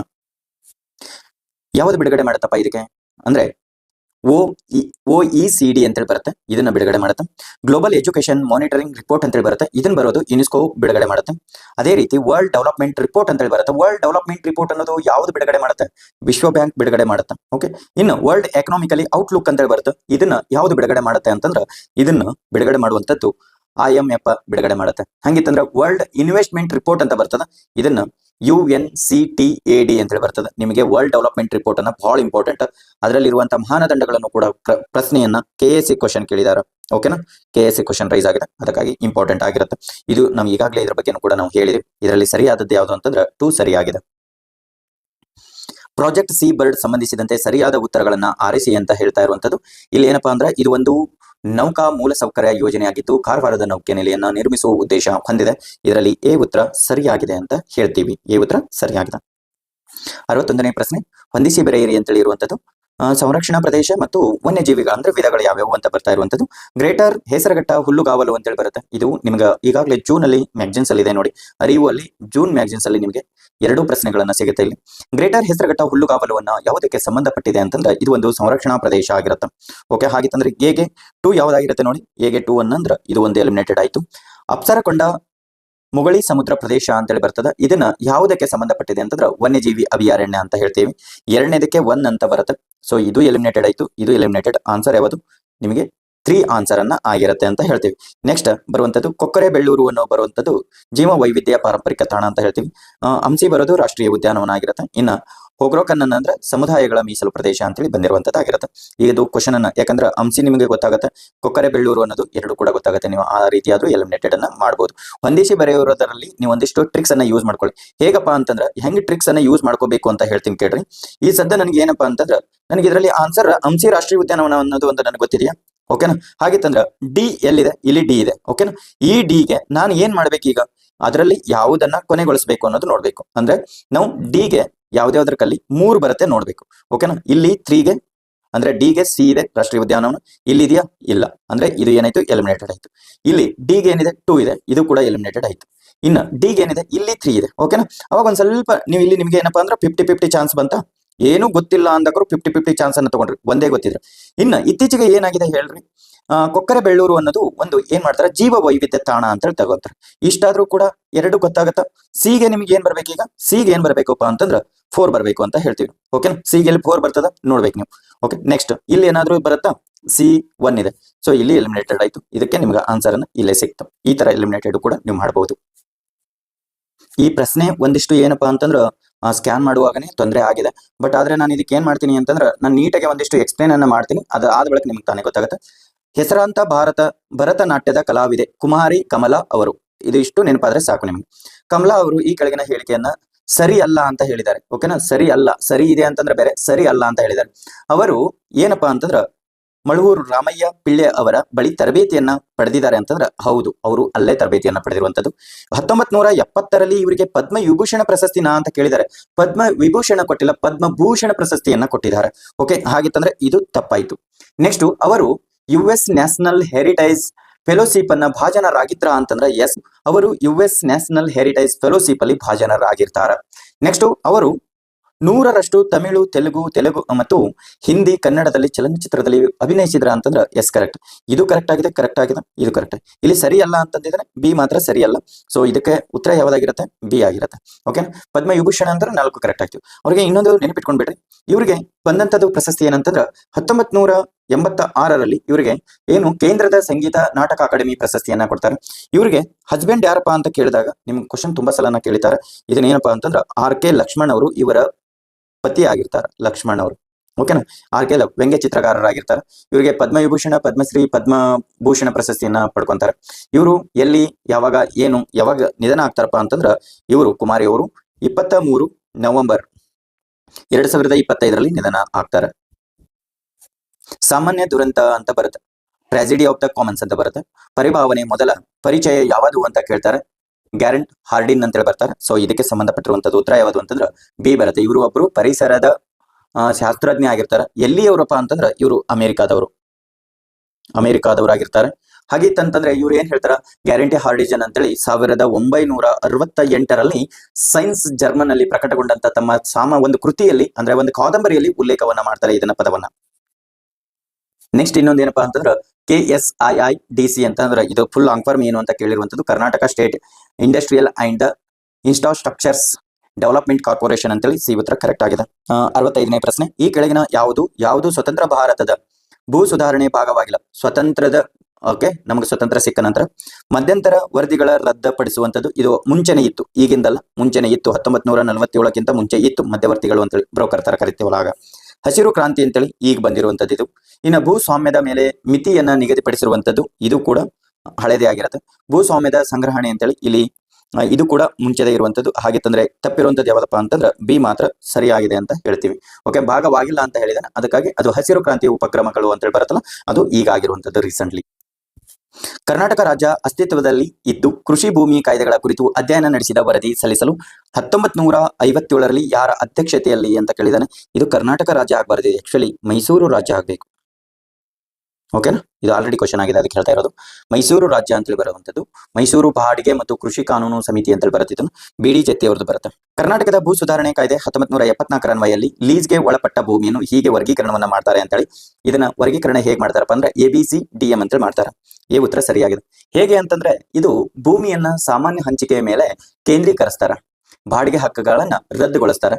ಒಂದ್ಸಲ ಕ್ವಶನ್ ಏನಾಗಿತ್ತಪ್ಪ ಅಂತಂದ್ರೆ ಎಷ್ಟು ವರ್ಷ ಭೂಮಿ ಸಾಗುವಳಿ ಪಡಿತಾ ಇದ್ರೆ ಆ ವ್ಯಕ್ತಿ ಅದು ತನ್ನ ಸ್ವಂತ ಆಗತ್ತೆ ಅಂತಂದ್ರೆ 15 ವರ್ಷ ನೋಡ್ರಿ. 15 ವರ್ಷ ನಾನು ಈ ಜಮೀನಲ್ಲಿ ದುಡಿತಾ ಇದ್ದೀನಿ ಅಂತಂದಾಗ ಆ ಜಮೀನ್ ಏನಾಗ್ಬಿಡತ್ತಪ್ಪ ಅಂತಂದ್ರೆ ನನ್ನ ಸ್ವಾಧೀನಕ್ಕೆ ಬಂದ್ಬಿಡತ್ತೆ. ಅಂದ್ರೆ ಇದರ ಯಜಮಾನನೇ ಬೇರೆ ಇರ್ತಾನೆ. ಓಕೆನಾ, ಓನರ್ ಅಂತ ಏನ್ ಕೇಳ್ತೀವಲ್ಲ, ಇವ್ರು ಓನರೇ ಬೇರೆ ಇರ್ತಿರ್ತಾರೆ. ಅವ್ರು ನನಗೇನಾದ್ರು ನೀನೇ ಮಾಡು ಅಂತ ಹೇಳಿದ್ರೆ 15 ವರ್ಷ ಆದ ಕೂಡಲೇ ಅದು ಭೂಮಿ ನನ್ನ ಹೆಸರಲ್ಲೇ ಆಗತ್ತೆ. 68ನೇ ಪ್ರಶ್ನೆ, ಕರ್ನಾಟಕದ ಭೂಚೇತನ ಯೋಜನೆಯಡಿಯಲ್ಲಿ ಮಣ್ಣಿನ ಆರೋಗ್ಯ ಮತ್ತು ಕೃಷಿ ಉತ್ಪಾದನೆ ಹೆಚ್ಚಿಸುವ ಉದ್ದೇಶ ಹೊಂದಲಾಗಿತ್ತು. ಇದನ್ನು ಈ ಕೆಳಗಿನ ಅಂತಾರಾಷ್ಟ್ರೀಯ ಸಂಶೋಧನಾ ಸಂಸ್ಥೆ ಸಂಯೋಗದೊಂದಿಗೆ ಅನುಷ್ಠಾನಗೊಳಿಸಲಾಗುವುದು ಅಂತೇಳಿ ಕೇಳಿರುವಂತಹ ಪ್ರಶ್ನೆಯನ್ನ 68ನೇ ಪ್ರಶ್ನೆ, ಅರೆ ಶುಷ್ಕ ಉಷ್ಣವಲಯದ ಅಂತಾರಾಷ್ಟ್ರೀಯ ಬೆಳೆ ಸಂಶೋಧನಾ ಸಂಸ್ಥೆ ಅಂತೇಳಿ ಬರುತ್ತೆ. ICRISAI ಅಂತೇಳಿ ಬರುವಂತದ್ದು international crops research and the institute for the semi tropics ಅಂತೇಳಿ ಬರುತ್ತೆ. ಇದು 2ನೇ ಉತ್ತರ ಸರಿಯಾಗಿದೆ ಅಂತ ಹೇಳ್ತೀವಿ. ಇನ್ನು ಕರ್ನಾಟಕ ಶಿಕ್ಷಣ ಹಕ್ಕು ಕಾಯ್ದೆಯನ್ನ RTE ಅಡಿಯಲ್ಲಿ ಖಾಸಗಿ ಶಾಲೆಗಳ ವಿದ್ಯಾರ್ಥಿಗಳ ದಾಖಲೆ ಪಡೆಯಲು ಆತನ ಕುಟುಂಬದ ಗರಿಷ್ಠ ವಾರ್ಷಿಕ ಆದಾಯ ಎಷ್ಟು ಅಂತೇಳಿ ಮೊದಲು ಎಷ್ಟಿತ್ತಪ್ಪ ಅಂತಂದ್ರೆ 1.2 lakhs ಇತ್ತು. ಓಕೆನಾ, ಇದನ್ನ ಪರಿಷ್ಕರಣೆಯನ್ನ ಮಾಡ್ಕೊಂಡು 3.5 lakh ವರೆಗೂ ತಗೊಂತಾರೆ. ಸೊ ಈಗ ಪ್ರಸ್ತುತ 3.5. ಸೊ ಸಿ ಉತ್ತರ ಸರಿಯಾಗಿದೆ. ಹಾಗಿತ್ತಂದ್ರೆ ಖಾಸಗಿ ಶಾಲೆಗಳಲ್ಲಿ ನಿಮಗೆ ಸೀಟ್ಗಳನ್ನ ಎಷ್ಟು ಕಾದಿರಿಸಬೇಕು ಅಂತ ಹೇಳ್ತಾರೆ ಅಂತಂದ್ರೆ ಶಾಲೆಯಲ್ಲಿ ಇಲ್ಲಿ 25% ಅಷ್ಟು ಹೇಳ್ತಾರ. ಓಕೆ, ಈ ಕೆಳಗಿನ ಕಲಾ ಪ್ರಕಾರಗಳನ್ನು ಅವುಗಳ ಮೂಲಕ ರಾಜ್ಯಗಳೊಂದಿಗೆ ಹೊಂದಿಸಿ ಬರೆಯಿರಿ ಅಂತೇಳಿ. ಅಂದ್ರೆ ಇದು ಆರ್ಟ್ ಅಂಡ್ ಕಲ್ಚರ್ಗೆ ಸಂಬಂಧಿಸಿರುವಂತಹ ಪ್ರಶ್ನೆಗಳನ್ನ ಈಗಾಗಲೇ ಪ್ರಶ್ನೆ ಆಗಿದೆ, ಬಟ್ ಇದನ್ನ ಯಾವ್ದಾವ್ದು ಬರುತ್ತೆ ಅಂತ ನೋಡ್ಕೊಳ್ಳೋಣ. ಮಧುಬಾನಿ ಅಂತೇಳಿ ಇದು ಕಂಪಲ್ಸರಿ ನೀವು ನೆನಪಿಟ್ಕೊಳ್ಳೇಬೇಕಾದಂಥದ್ದು. ತುಂಬಾ ಸಲ ಕ್ವಶನ್ ಅನ್ನ ಕೇಳಿದ್ದಾರೆ. ಇದನ್ನ ಎಲ್ಲಿ ಬಳಕೆ ಮಾಡಿದ್ರಪ್ಪ ಅಂತಂದ್ರೆ G20ಯಲ್ಲಿ ಕೂಡ ಏನಪ್ಪಾ ಅಂತಂದ್ರೆ ಬಳಕೆ ಮಾಡಿದ್ರು. ಮಧುಬಾನಿ ಅನ್ನೋ ಒಂದು ಕಲೆಯನ್ನ ಬಂದಂತ ಗೆಸ್ಟ್ ಗಳಿಗೆ ಈ ಶಾಲ್ಗಳನ್ನ ರೀತಿಯಲ್ಲಿ ಕೊಡುವಂತದ್ದು ಕಾಣಿಕೆ ಆಗಿರ್ತದೆ. ಇದಕ್ಕೆ ಮಧುಬಾನಿ ಅನ್ನೋದು ಬಿಹಾರದಾಗಿರುತ್ತೆ. ಹಾಗಿತ್ತಂದ್ರೆ ಇಲ್ಲಿ 1ಕ್ಕೆ 4 ಆಗಿರುತ್ತೆ, ಎಗೆ 4 ಯಾವ್ದಾಗಿರುತ್ತೆ ಇದು ಆಗಿರುತ್ತೆ. ಹಾಗಿತ್ತಂದ್ರೆ ಇವು ಎರಡು ಎಲಿಮಿನೇಟೆಡ್ ಆಯ್ತು. ಇನ್ನು ಪಟ್ಟಿ ಚಿತ್ರ ಅಂತೇಳಿ ಬರುತ್ತೆ. ಈ ಪಟ್ಟಿ ಚಿತ್ರ ಅನ್ನೋದು ಯಾವ್ದಕ್ಕಂತಂದ್ರೆ ಒಡಿಸಾಗೆ ಸಂಬಂಧಪಟ್ಟಿರುವಂತದ್ದು. 2ನೇದಕ್ಕೆ ಇಲ್ಲಿ 1 ಆಗಿರುತ್ತೆ. ಸೊ ಇದು ಎಲಿಮಿನೇಟೆಡ್ ಆಯ್ತು. ಎ ಉತ್ತರ ಸರಿ ಆಗಿದೆ ಅಂತ ಹೇಳ್ತೀವಿ. ಪಟ್ ಬರೋದು ಎಲ್ಲಿಂದ ಅಂತಂದ್ರೆ ರಾಜಸ್ಥಾನ ಆಗಿರುತ್ತೆ. ಗೋಡ್ ಬರೋದು ಮಧ್ಯಪ್ರದೇಶ ಅಂತ ಬರುತ್ತೆ. ಮಧ್ಯ ಭಾರತದಲ್ಲಿ ಕೂಡ ಇದನ್ನ ಏನಪ್ಪಾ ಅಂತಂದ್ರೆ ಗೋಡ್ ಅನ್ನೋದು ಕಂಡು ಬರುವಂತದ್ದು ಆಗಿರುತ್ತೆ. ಕಲ್ಯಾಣ ಕರ್ನಾಟಕ ಪ್ರದೇಶದಲ್ಲಿ ನಿಜಾಂ ಶಾಹಿಯ ಆರಂಭಿಸಿದ ಪ್ರಥಮ ಮತ್ತು ಕೊನೆಯ ಕಾಲೇಜು ಯಾವುದು ಅಂತೇಳಿ. ಸೊ ಇದನ್ನ ಇಂಟರ್ಮೀಡಿಯೇಟರ್ ಕಾಲೇಜ್ ಗುಲ್ಬರ್ಗಾ ಅಂತ ಬರುವಂತದ್ದು. ಬಿ ಉತ್ತರ ಸರಿಯಾಗಿದೆ. ಬೆಂಗಳೂರಿನಲ್ಲಿ ದೊಡ್ಡ ಬಸವಣ್ಣ ದೇವಾಲಯವನ್ನ ನಿರ್ಮಿಸಿದವರು ಯಾರು ಅಂತೇಳಿ. ಇದನ್ನ 1ನೇ ಕೆಂಪೇಗೌಡ ಅವರು ನಿರ್ಮಾಣ ಮಾಡ್ತಾರೆ. ಯಾವಾಗ ಅಂತಂದ್ರೆ 1537 ADಯಲ್ಲಿ ಇದನ್ನ ಸ್ಥಾಪನೆ ಮಾಡ್ತಾರೆ. ಓಕೆ, ಬಸವನಗುಡಿಯಲ್ಲಿ ಕಂಡು ಬರುವಂತದ್ದಾಗಿರುತ್ತೆ. ನೆಕ್ಸ್ಟ್ ಪ್ರಶ್ನೆ, ಕಡು ಬಡತನದ ಮುಕ್ತ ಭಾರತ ಪ್ರಥಮ ರಾಜ್ಯ ಇತ್ತೀಚೆಗೆ ಘೋಷಣೆಯನ್ನ ಮಾಡ್ತಾರೆ. ಯಾರು ಅಂತ ಅಂದ್ರೆ ಇದನ್ನ ಕಡು ಬಡತನ ಆಗಿರ್ಬೋದು, ಎಜುಕೇಶನ್ ಸಿಸ್ಟಮ್ಸ್ ಆಗಿರ್ಬೋದು, ಯಾವುದೇ ವಿಚಾರಗಳನ್ನ ಬಂದ್ರು ಕೂಡ ಇದನ್ನ ಡೈರೆಕ್ಟ್ ಆಗಿ ಕೇರಳವನ್ನ ಹಾಕಿ ಈ ಪ್ರಚಲಿತ ಘಟನೆಯನ್ನ ನವೆಂಬರ್ ತಿಂಗಳಲ್ಲಿ ಹಾಕಿದ್ದಾರೆ ನೋಡಿ. 2025 ಅಂದ್ರೆ 1 ತಿಂಗಳ ಹಿಂದಿನ ಪ್ರಚಲಿತ ಘಟನೆಯನ್ನ ತೆಗೆದುಕೊಂಡಿದ್ದಾರೆ. 74ನೇ ಪ್ರಶ್ನೆ, ಸರಕು ಸೇವೆಗಳ ಸಂಬಂಧಿಸಿದ ಕೆಳಗಿನ ಹೇಳಿಕೆಗಳನ್ನ ಪರಿಗಣಿಸಿ ಅಂತೇಳಿ. ಭಾರತದ ರಾಷ್ಟ್ರೀಯ ಧ್ವಜಕ್ಕೆ GST ಇದೆಯಾ? ಇದಕ್ಕೆ 0% ಅನ್ನ GST ಇದೆ. ಅತಿ ಹೆಚ್ಚು ಉಷ್ಣತೆ ಹಾಲಿನ ಬಗ್ಗೆ, ಹಾಲಿಗೆ GST 0 ಇದೆ, ಮನೆ 0 ಮಾಡಿದ್ದಾರೆ. ಪೆನ್ಸಿಲ್ ಅನ್ನೋದಕ್ಕೆ GST ಇದೆ ಅಂತಂದ್ರೆ ಮೊದಲ 18% ಇತ್ತು, ಈಗ ಎಷ್ಟು ಮಾಡಿದಾರೆ 12 ತಂದಿದ್ದಾರೆ. ಓಕೆನಾ, GST. ಡಿ ವೈಯಕ್ತಿಕ ಜೀವ ವಿಮಾ ಪ್ರೀಮಿಯಂ ಅಂತ ಬರುತ್ತೆ. ಇದಕ್ಕೆ ಇದೆಯಾ ಅಂತಂದ್ರೆ ಇದಕ್ಕೂ ಕೂಡ ಏನಪ್ಪಾ ಅಂದ್ರೆ 0 GST ಇದೆ. ಹನಿ ನೀರಾವರಿ ವ್ಯವಸ್ಥೆ ಅಂತೇಳಿ ಬರುತ್ತೆ. ಸೊ ಇದಕ್ಕೆ ಎಷ್ಟಪ್ಪ ಅಂತಂದ್ರೆ 18ರಿಂದ ಇದಕ್ಕೆ 12ಕ್ಕೆ ಇಳಿಕೆ ಮಾಡಿದ್ದಾರೆ. ಹಾಗಿತ್ತಂದ್ರೆ ಇಲ್ಲಿ GST ಯನ್ನ 0 GST ಇರುವಂತದ್ದು ಎಷ್ಟು ಸರಿ ಅಂತ ಕೇಳ್ತಾನೆ. ಕೇವಲ 3 ಮಾತ್ರ ಸರಿಯಾಗಿದೆ. ಸಿ ಉತ್ತರ ಸರಿಯಾಗಿರುತ್ತೆ. ಭಾರತೀಯ ಆರ್ಥಿಕ ಸಮೀಕ್ಷೆ ವರದಿ 2024-25 ಗಿಣಿ ಗುಣಾಂಕ ಬಗ್ಗೆ ಉಲ್ಲೇಖವನ್ನ ಮಾಡಿ ಅಂತ ಹೇಳ್ತಾರೆ. ಗಿಣಿ ಗುಣಾಂಕ ಅಂದ್ರೆ ಏನು ಅಂತೇಳಿ, ಇದು ಉಪಯೋಗ ವೆಚ್ಚದಲ್ಲಿ ಅಸಮಾನತೆಯ ಮಾಪನವನ್ನ ಮಾಡುತ್ತೆ. ಈ ಉತ್ತರ ಸರಿಯಾಗಿದೆ. PM ಧನ್ ಧಾನ್ಯ ಕೃಷಿ ಯೋಜನೆಯ ಪ್ರಮುಖ ಉದ್ದೇಶ ಏನು ಅಂತೇಳಿ, ಇದ್ರ ಉದ್ದೇಶ ಕೃಷಿಯ ಮೇಲಿನ ಅವಲಂಬನೆಯನ್ನ ಕಡಿಮೆ ಮಾಡೋದಲ್ಲಪ್ಪ, ಹೆಚ್ಚು ಮಾಡಬೇಕಾಗಿತ್ತು. ಓಕೆನಾ. ಇನ್ನ ಬಹು ಬೆಳೆ ವ್ಯವಸ್ಥೆಯನ್ನ ಮತ್ತು ಸುಸ್ಥಿರ ಕೃಷಿ ಪದ್ಧತಿಯನ್ನ ಪ್ರೋತ್ಸಾಹಿಸುವಂತದ್ದು. ಇದು ಪಂಚಾಯತ್ ಮತ್ತು ಬ್ಲಾಕ್ ಹಂತದಲ್ಲಿ ಕೊಯ್ಲೋತ್ತರ ದಾಸ್ತಾನನ್ನ ಸಾಮಗ್ರಿಗಳನ್ನ ಹೆಚ್ಚುವಂತದ್ದು. ಇದು ಸರಿ. ಇನ್ನು ಸ್ಥಿರ ನೀರಿನ ಲಭ್ಯತೆಗಾಗಿ ನೀರಿನ ಮೂಲ ಸೌಕರ್ಯಗಳನ್ನ ಉತ್ತಮಪಡಿಸುವಂತದ್ದು ಸರಿಯಾಗಿದೆ. ರೈತರ ದೀರ್ಘಾವಧಿ ಮತ್ತು ಅಲ್ಪಾವಧಿಯ ಸಾಲ, ಎಸ್ ಇದು ಸರಿಯಾಗಿದೆ. ಅಂದ್ರೆ 4 ಹೇಳಿಕೆಗಳನ್ನ ಸರಿಯಾಗಿದೆ. ಬಿ ಉತ್ತರ ಸರಿಯಾಗಿರುತ್ತೆ. ಇದು ಕಡಿಮೆ ಅಂತ ಹೇಳಿದ್ದೇನೆ, ಹೆಚ್ಚು ಅಂತ ಹೇಳಿದ್ರೆ ಇದು ಕೂಡ ಏನಾಗ್ತಿತ್ತು, ಸರಿ ಆಗ್ತಿತ್ತು. ಓಕೆನಾ. ಈಗ ನೆಕ್ಸ್ಟ್ ಯಾವತ್ತು ಕೇಳಿದನಪ್ಪ ಅಂತಂದ್ರೆ ಬಾಂಡ್ಗಳ ಬಗ್ಗೆ ಕೇಳಿದಾನೆ. ಅವು ಸರಿಯಾದ ಯೋಜನೆಗಳು ಕೆಳಗಿನ ನೀಡುವ ಆಯ್ಕೆಗಳನ್ನ ಗಮನಿಸಿ. ಬಾಂಡ್ ಅನ್ನೋದು ಯಾವುದಕ್ಕೆ ಸಂಬಂಧಿಸಿದೆ? ಅವಧಿ ಪೂರ್ಣ ಅಥವಾ ಮೆಚುರಿಟಿ ಗೊಳ್ಳುವ ನಿರ್ದಿಷ್ಟ ದಿನಾಂಕ ಅಂತ ಕರಿತೀವಿ ನಾವು. ಇದಕ್ಕೆ ಯಾವುದು ಅಂತಂದ್ರೆ ಸಿ ಆಗಿರತ್ತಾ. ಓಕೆ. ಇಲ್ಲಿ ನೀವು ಒಂದಕ್ಕೆ ಎಗೆ ಸಿ ಯಾವ್ದಾದ್ರು ಇದೆಯಾ? ಇದು ಎಲಿಮಿನೇಟೆಡ್ ಆಯ್ತು, ಇದು ಎಲಿಮಿನೇಟೆಡ್ ಆಯ್ತು, 2 ಎಲಿಮಿನೇಟೆಡ್ ಆಯ್ತು. ಯಾಕಂದ್ರೆ ಇಲ್ಲಿ ಇದೆ, ಇಲ್ಲಿ ಇದೆ. ಇನ್ನು ಡಿಬೆಂಚರ್ ಅಂತ ಬರುತ್ತೆ. ಡಿಬೆಂಚರ್ ಯಾವ್ದು ಗೊತ್ತಾ? ಡಿಬೆಂಚರ್ ಯಾವಾಗಲೂ ಕಂಪ್ನಿಗಳಿಗೆ ಕೊಡ್ತಾರೆ. ಓಕೆನಾ. ಅದು ಯಾವ್ದಪ್ಪ ಅಂತಂದ್ರೆ ಎ ಆಗಿರ್ತದೆ. ಇನ್ನೊಂದು ನೆನಪಿಟ್ಕೊಳ್ರಿ, ಡಿಬೆಂಚರ್ ಜೊತೆಗೆ ಇನ್ನೊಂದು ಬರುತ್ತೆ ಕಂಪ್ನಿಗೆ ರಿಲೇಟೆಡ್ ಆಗಿ. ಇನ್ನೊಂದು ಯಾವ್ದು ಬರುತ್ತೆ ಅಂತ ನೆಗೆಟ್ ಡಿ ಡಿಬೆಂಚರ್ ಅಂತೇಳಿ ಬರುತ್ತೆ. ಇದು ನೆಗೆಟ್ ಡಿ ಡಿಬೆಂಚರ್ ಅನ್ನೋದು ಯಾವ್ದಕ್ಕೆ ಸಂಬಂಧಪಡುತ್ತೆ ಅಂದ್ರೆ, ಆ ಕಂಪ್ನಿಗಳ ಸ್ವತ್ತು ಏನಿರ್ತದಲ್ಲ, ಯಾವುದೇ ಶುಲ್ಕವನ್ನ ಇದ್ರ ಮೇಲೆ ಹೇರುವಂತಿಲ್ಲ ಅಂತ ಹೇಳುತ್ತೆ. ಹೊಂದಿರದ ಡಿಬೆಂಚರ್ ಆಗಿರುತ್ತೆ ಈ ಕಂಪ್ನಿಗೆ. ಡಿಬೆಂಚರು ಬರುತ್ತೆ, ಇನ್ನೊಂದು ನೆಗೆಟರ್ ಅಂತೇಳಿ ಬರುತ್ತೆ. ಬರ್ದಿರ್ತೀನಿ ನೋಡ್ರಿ. ಓಕೆ. ಇವೆರಡೂ ಕೂಡ ಬಂದಿರುವಂತದ್ದು ಡಿಬೆಂಚರ್ ಸೇಮ್ ಆಗಿರುತ್ತೆ. ಇನ್ನೊಂದು ಸೇರು ಅಂತ ಬರುವಂತದ್ದು. ಸೇರ್ ಯಾವುದಕ್ಕೆ ಸಂಬಂಧಪಟ್ಟಿರುವಂತದ್ದು? ಸೇರನ್ನ ಇಲ್ಲಿ ಮತದಾನ ಹಕ್ಕನ್ನ ಹೊಂದಿರುವಂತದ್ದಾಗಿರುತ್ತೆ. ಹಾಗಿತ್ತಂದ್ರೆ ಯಾವ್ದಿದೆ? ಎ ಉತ್ತರ ಸರಿಯಾಗಿದೆ. ಓಕೆನಾ. ಎ ಉತ್ತರ ಸರಿಯಾಗಿದೆ. ಇನ್ನು ಮ್ಯೂಚುವಲ್ ಇದು ಫ್ಯೂಚರ್ಸ್ ಅಂತ ಬಂದಾಗ ಡಿರವೇಟನ್ ಅಂತೇಳಿ ಬರುವಂತದ್ದಾಗಿರುತ್ತೆ. ಸೊ ಇಲ್ಲಿಗೆ ಈ ಎ ಉತ್ತರ ಸರಿಯಾಗಿದೆ. 78ನೇ ಪ್ರಶ್ನೆಗಳನ್ನ ನೋಡ್ಕೊಳ್ಳೋಣ. ಈ ಕೆಳಗಿನ ಹೇಳಿಕೆಗಳನ್ನ ಪರಾಮರ್ಶಿ ಸರಿಯಾದ ಉತ್ತರಗಳನ್ನ ನೀಡುವಂತ ಹೇಳ್ತಾ ಇರುವಂತದ್ದು. ಇಲ್ಲಿ ಏನ್ ಕೇಳ್ತಾರಪ್ಪ ಅಂತಂದ್ರ, ಶೂನ್ಯ ಜನಸಂಖ್ಯೆ ಬೆಳವಣಿಗೆಯನ್ನ ZPG ಯನ್ನ ಜನಸಂಖ್ಯೆಯಲ್ಲಿ ಹೆಚ್ಚಿನ ಅಥವಾ ಇಳಿಕೆ ಆಗಿರುವುದರಿಂದ ಜನಸಂಖ್ಯೆ ಸಮತೋಲನ ಅಂತ ಹೇಳ್ತಾರೆ. ಹೌದು. ಅಂದ್ರೆ ಎಷ್ಟು ಜನ ಹುಡ್ತಾರೋ ಅಷ್ಟು ಜನ ಸಾಯೋದು ಅಂತ ಹೇಳುವಂಥದ್ದು ಏ ಸರಿಯಾಗಿದೆ. ಒಂದು ದೇಶದ ಒಟ್ಟು ಜನಸಂಖ್ಯೆಯನ್ನು ಹಾಗೂ ಆ ದೇಶದ ಬರುವ ವಲಸಿಗರ ಸಂಖ್ಯೆ, ಆ ದೇಶದ ಒಟ್ಟು ಮರಣದ ಸಂಖ್ಯೆ, ಆ ದೇಶದಿಂದ ಹೊರ ಹೋಗುವ ವಲಸಿಗರ ಸಂಖ್ಯೆ ಸಮನಾದಾಗ ಆ ದೇಶ ಶೂನ್ಯ ಜನಸಂಖ್ಯೆ ಬೆಳವಣಿಗೆಯನ್ನ ಹೊಂದಿರುತ್ತೆ. ಓಕೆ. ಸೊ ಅದಕ್ಕೆ ಇದು ಕೂಡ ಏನಾಗಿರುತ್ತೆ? ಸರಿಯಾಗಿದೆ. ಎ ಮತ್ತು ಬಿ ಎರಡೂ ಸರಿಯಾಗಿದೆ. ಆರ್ಗೆ ಎ ಸರಿಯಾದ ವಿವರಣೆ. ಎ ಉತ್ತರ ಸರಿಯಾಗಿದೆ. ಕೆಳಗಿನ ನಗರಗಳ ಮಿಷನ್ ಕಾರ್ಯಗಳನ್ನು ಅವುಗಳ ಪ್ರಾಥಮಿಕ ಅನುಗುಣವನ್ನು ಹೊಂದಿಸಿ ಬರೆಯಿರಿ ಅಂತ ಅಮೃತ್ ಅನ್ನೋ ಬರುವಂತದ್ದು. ಇದು 2015ರಲ್ಲಿ ಜಾರಿಗೆ ಬರುತ್ತೆ.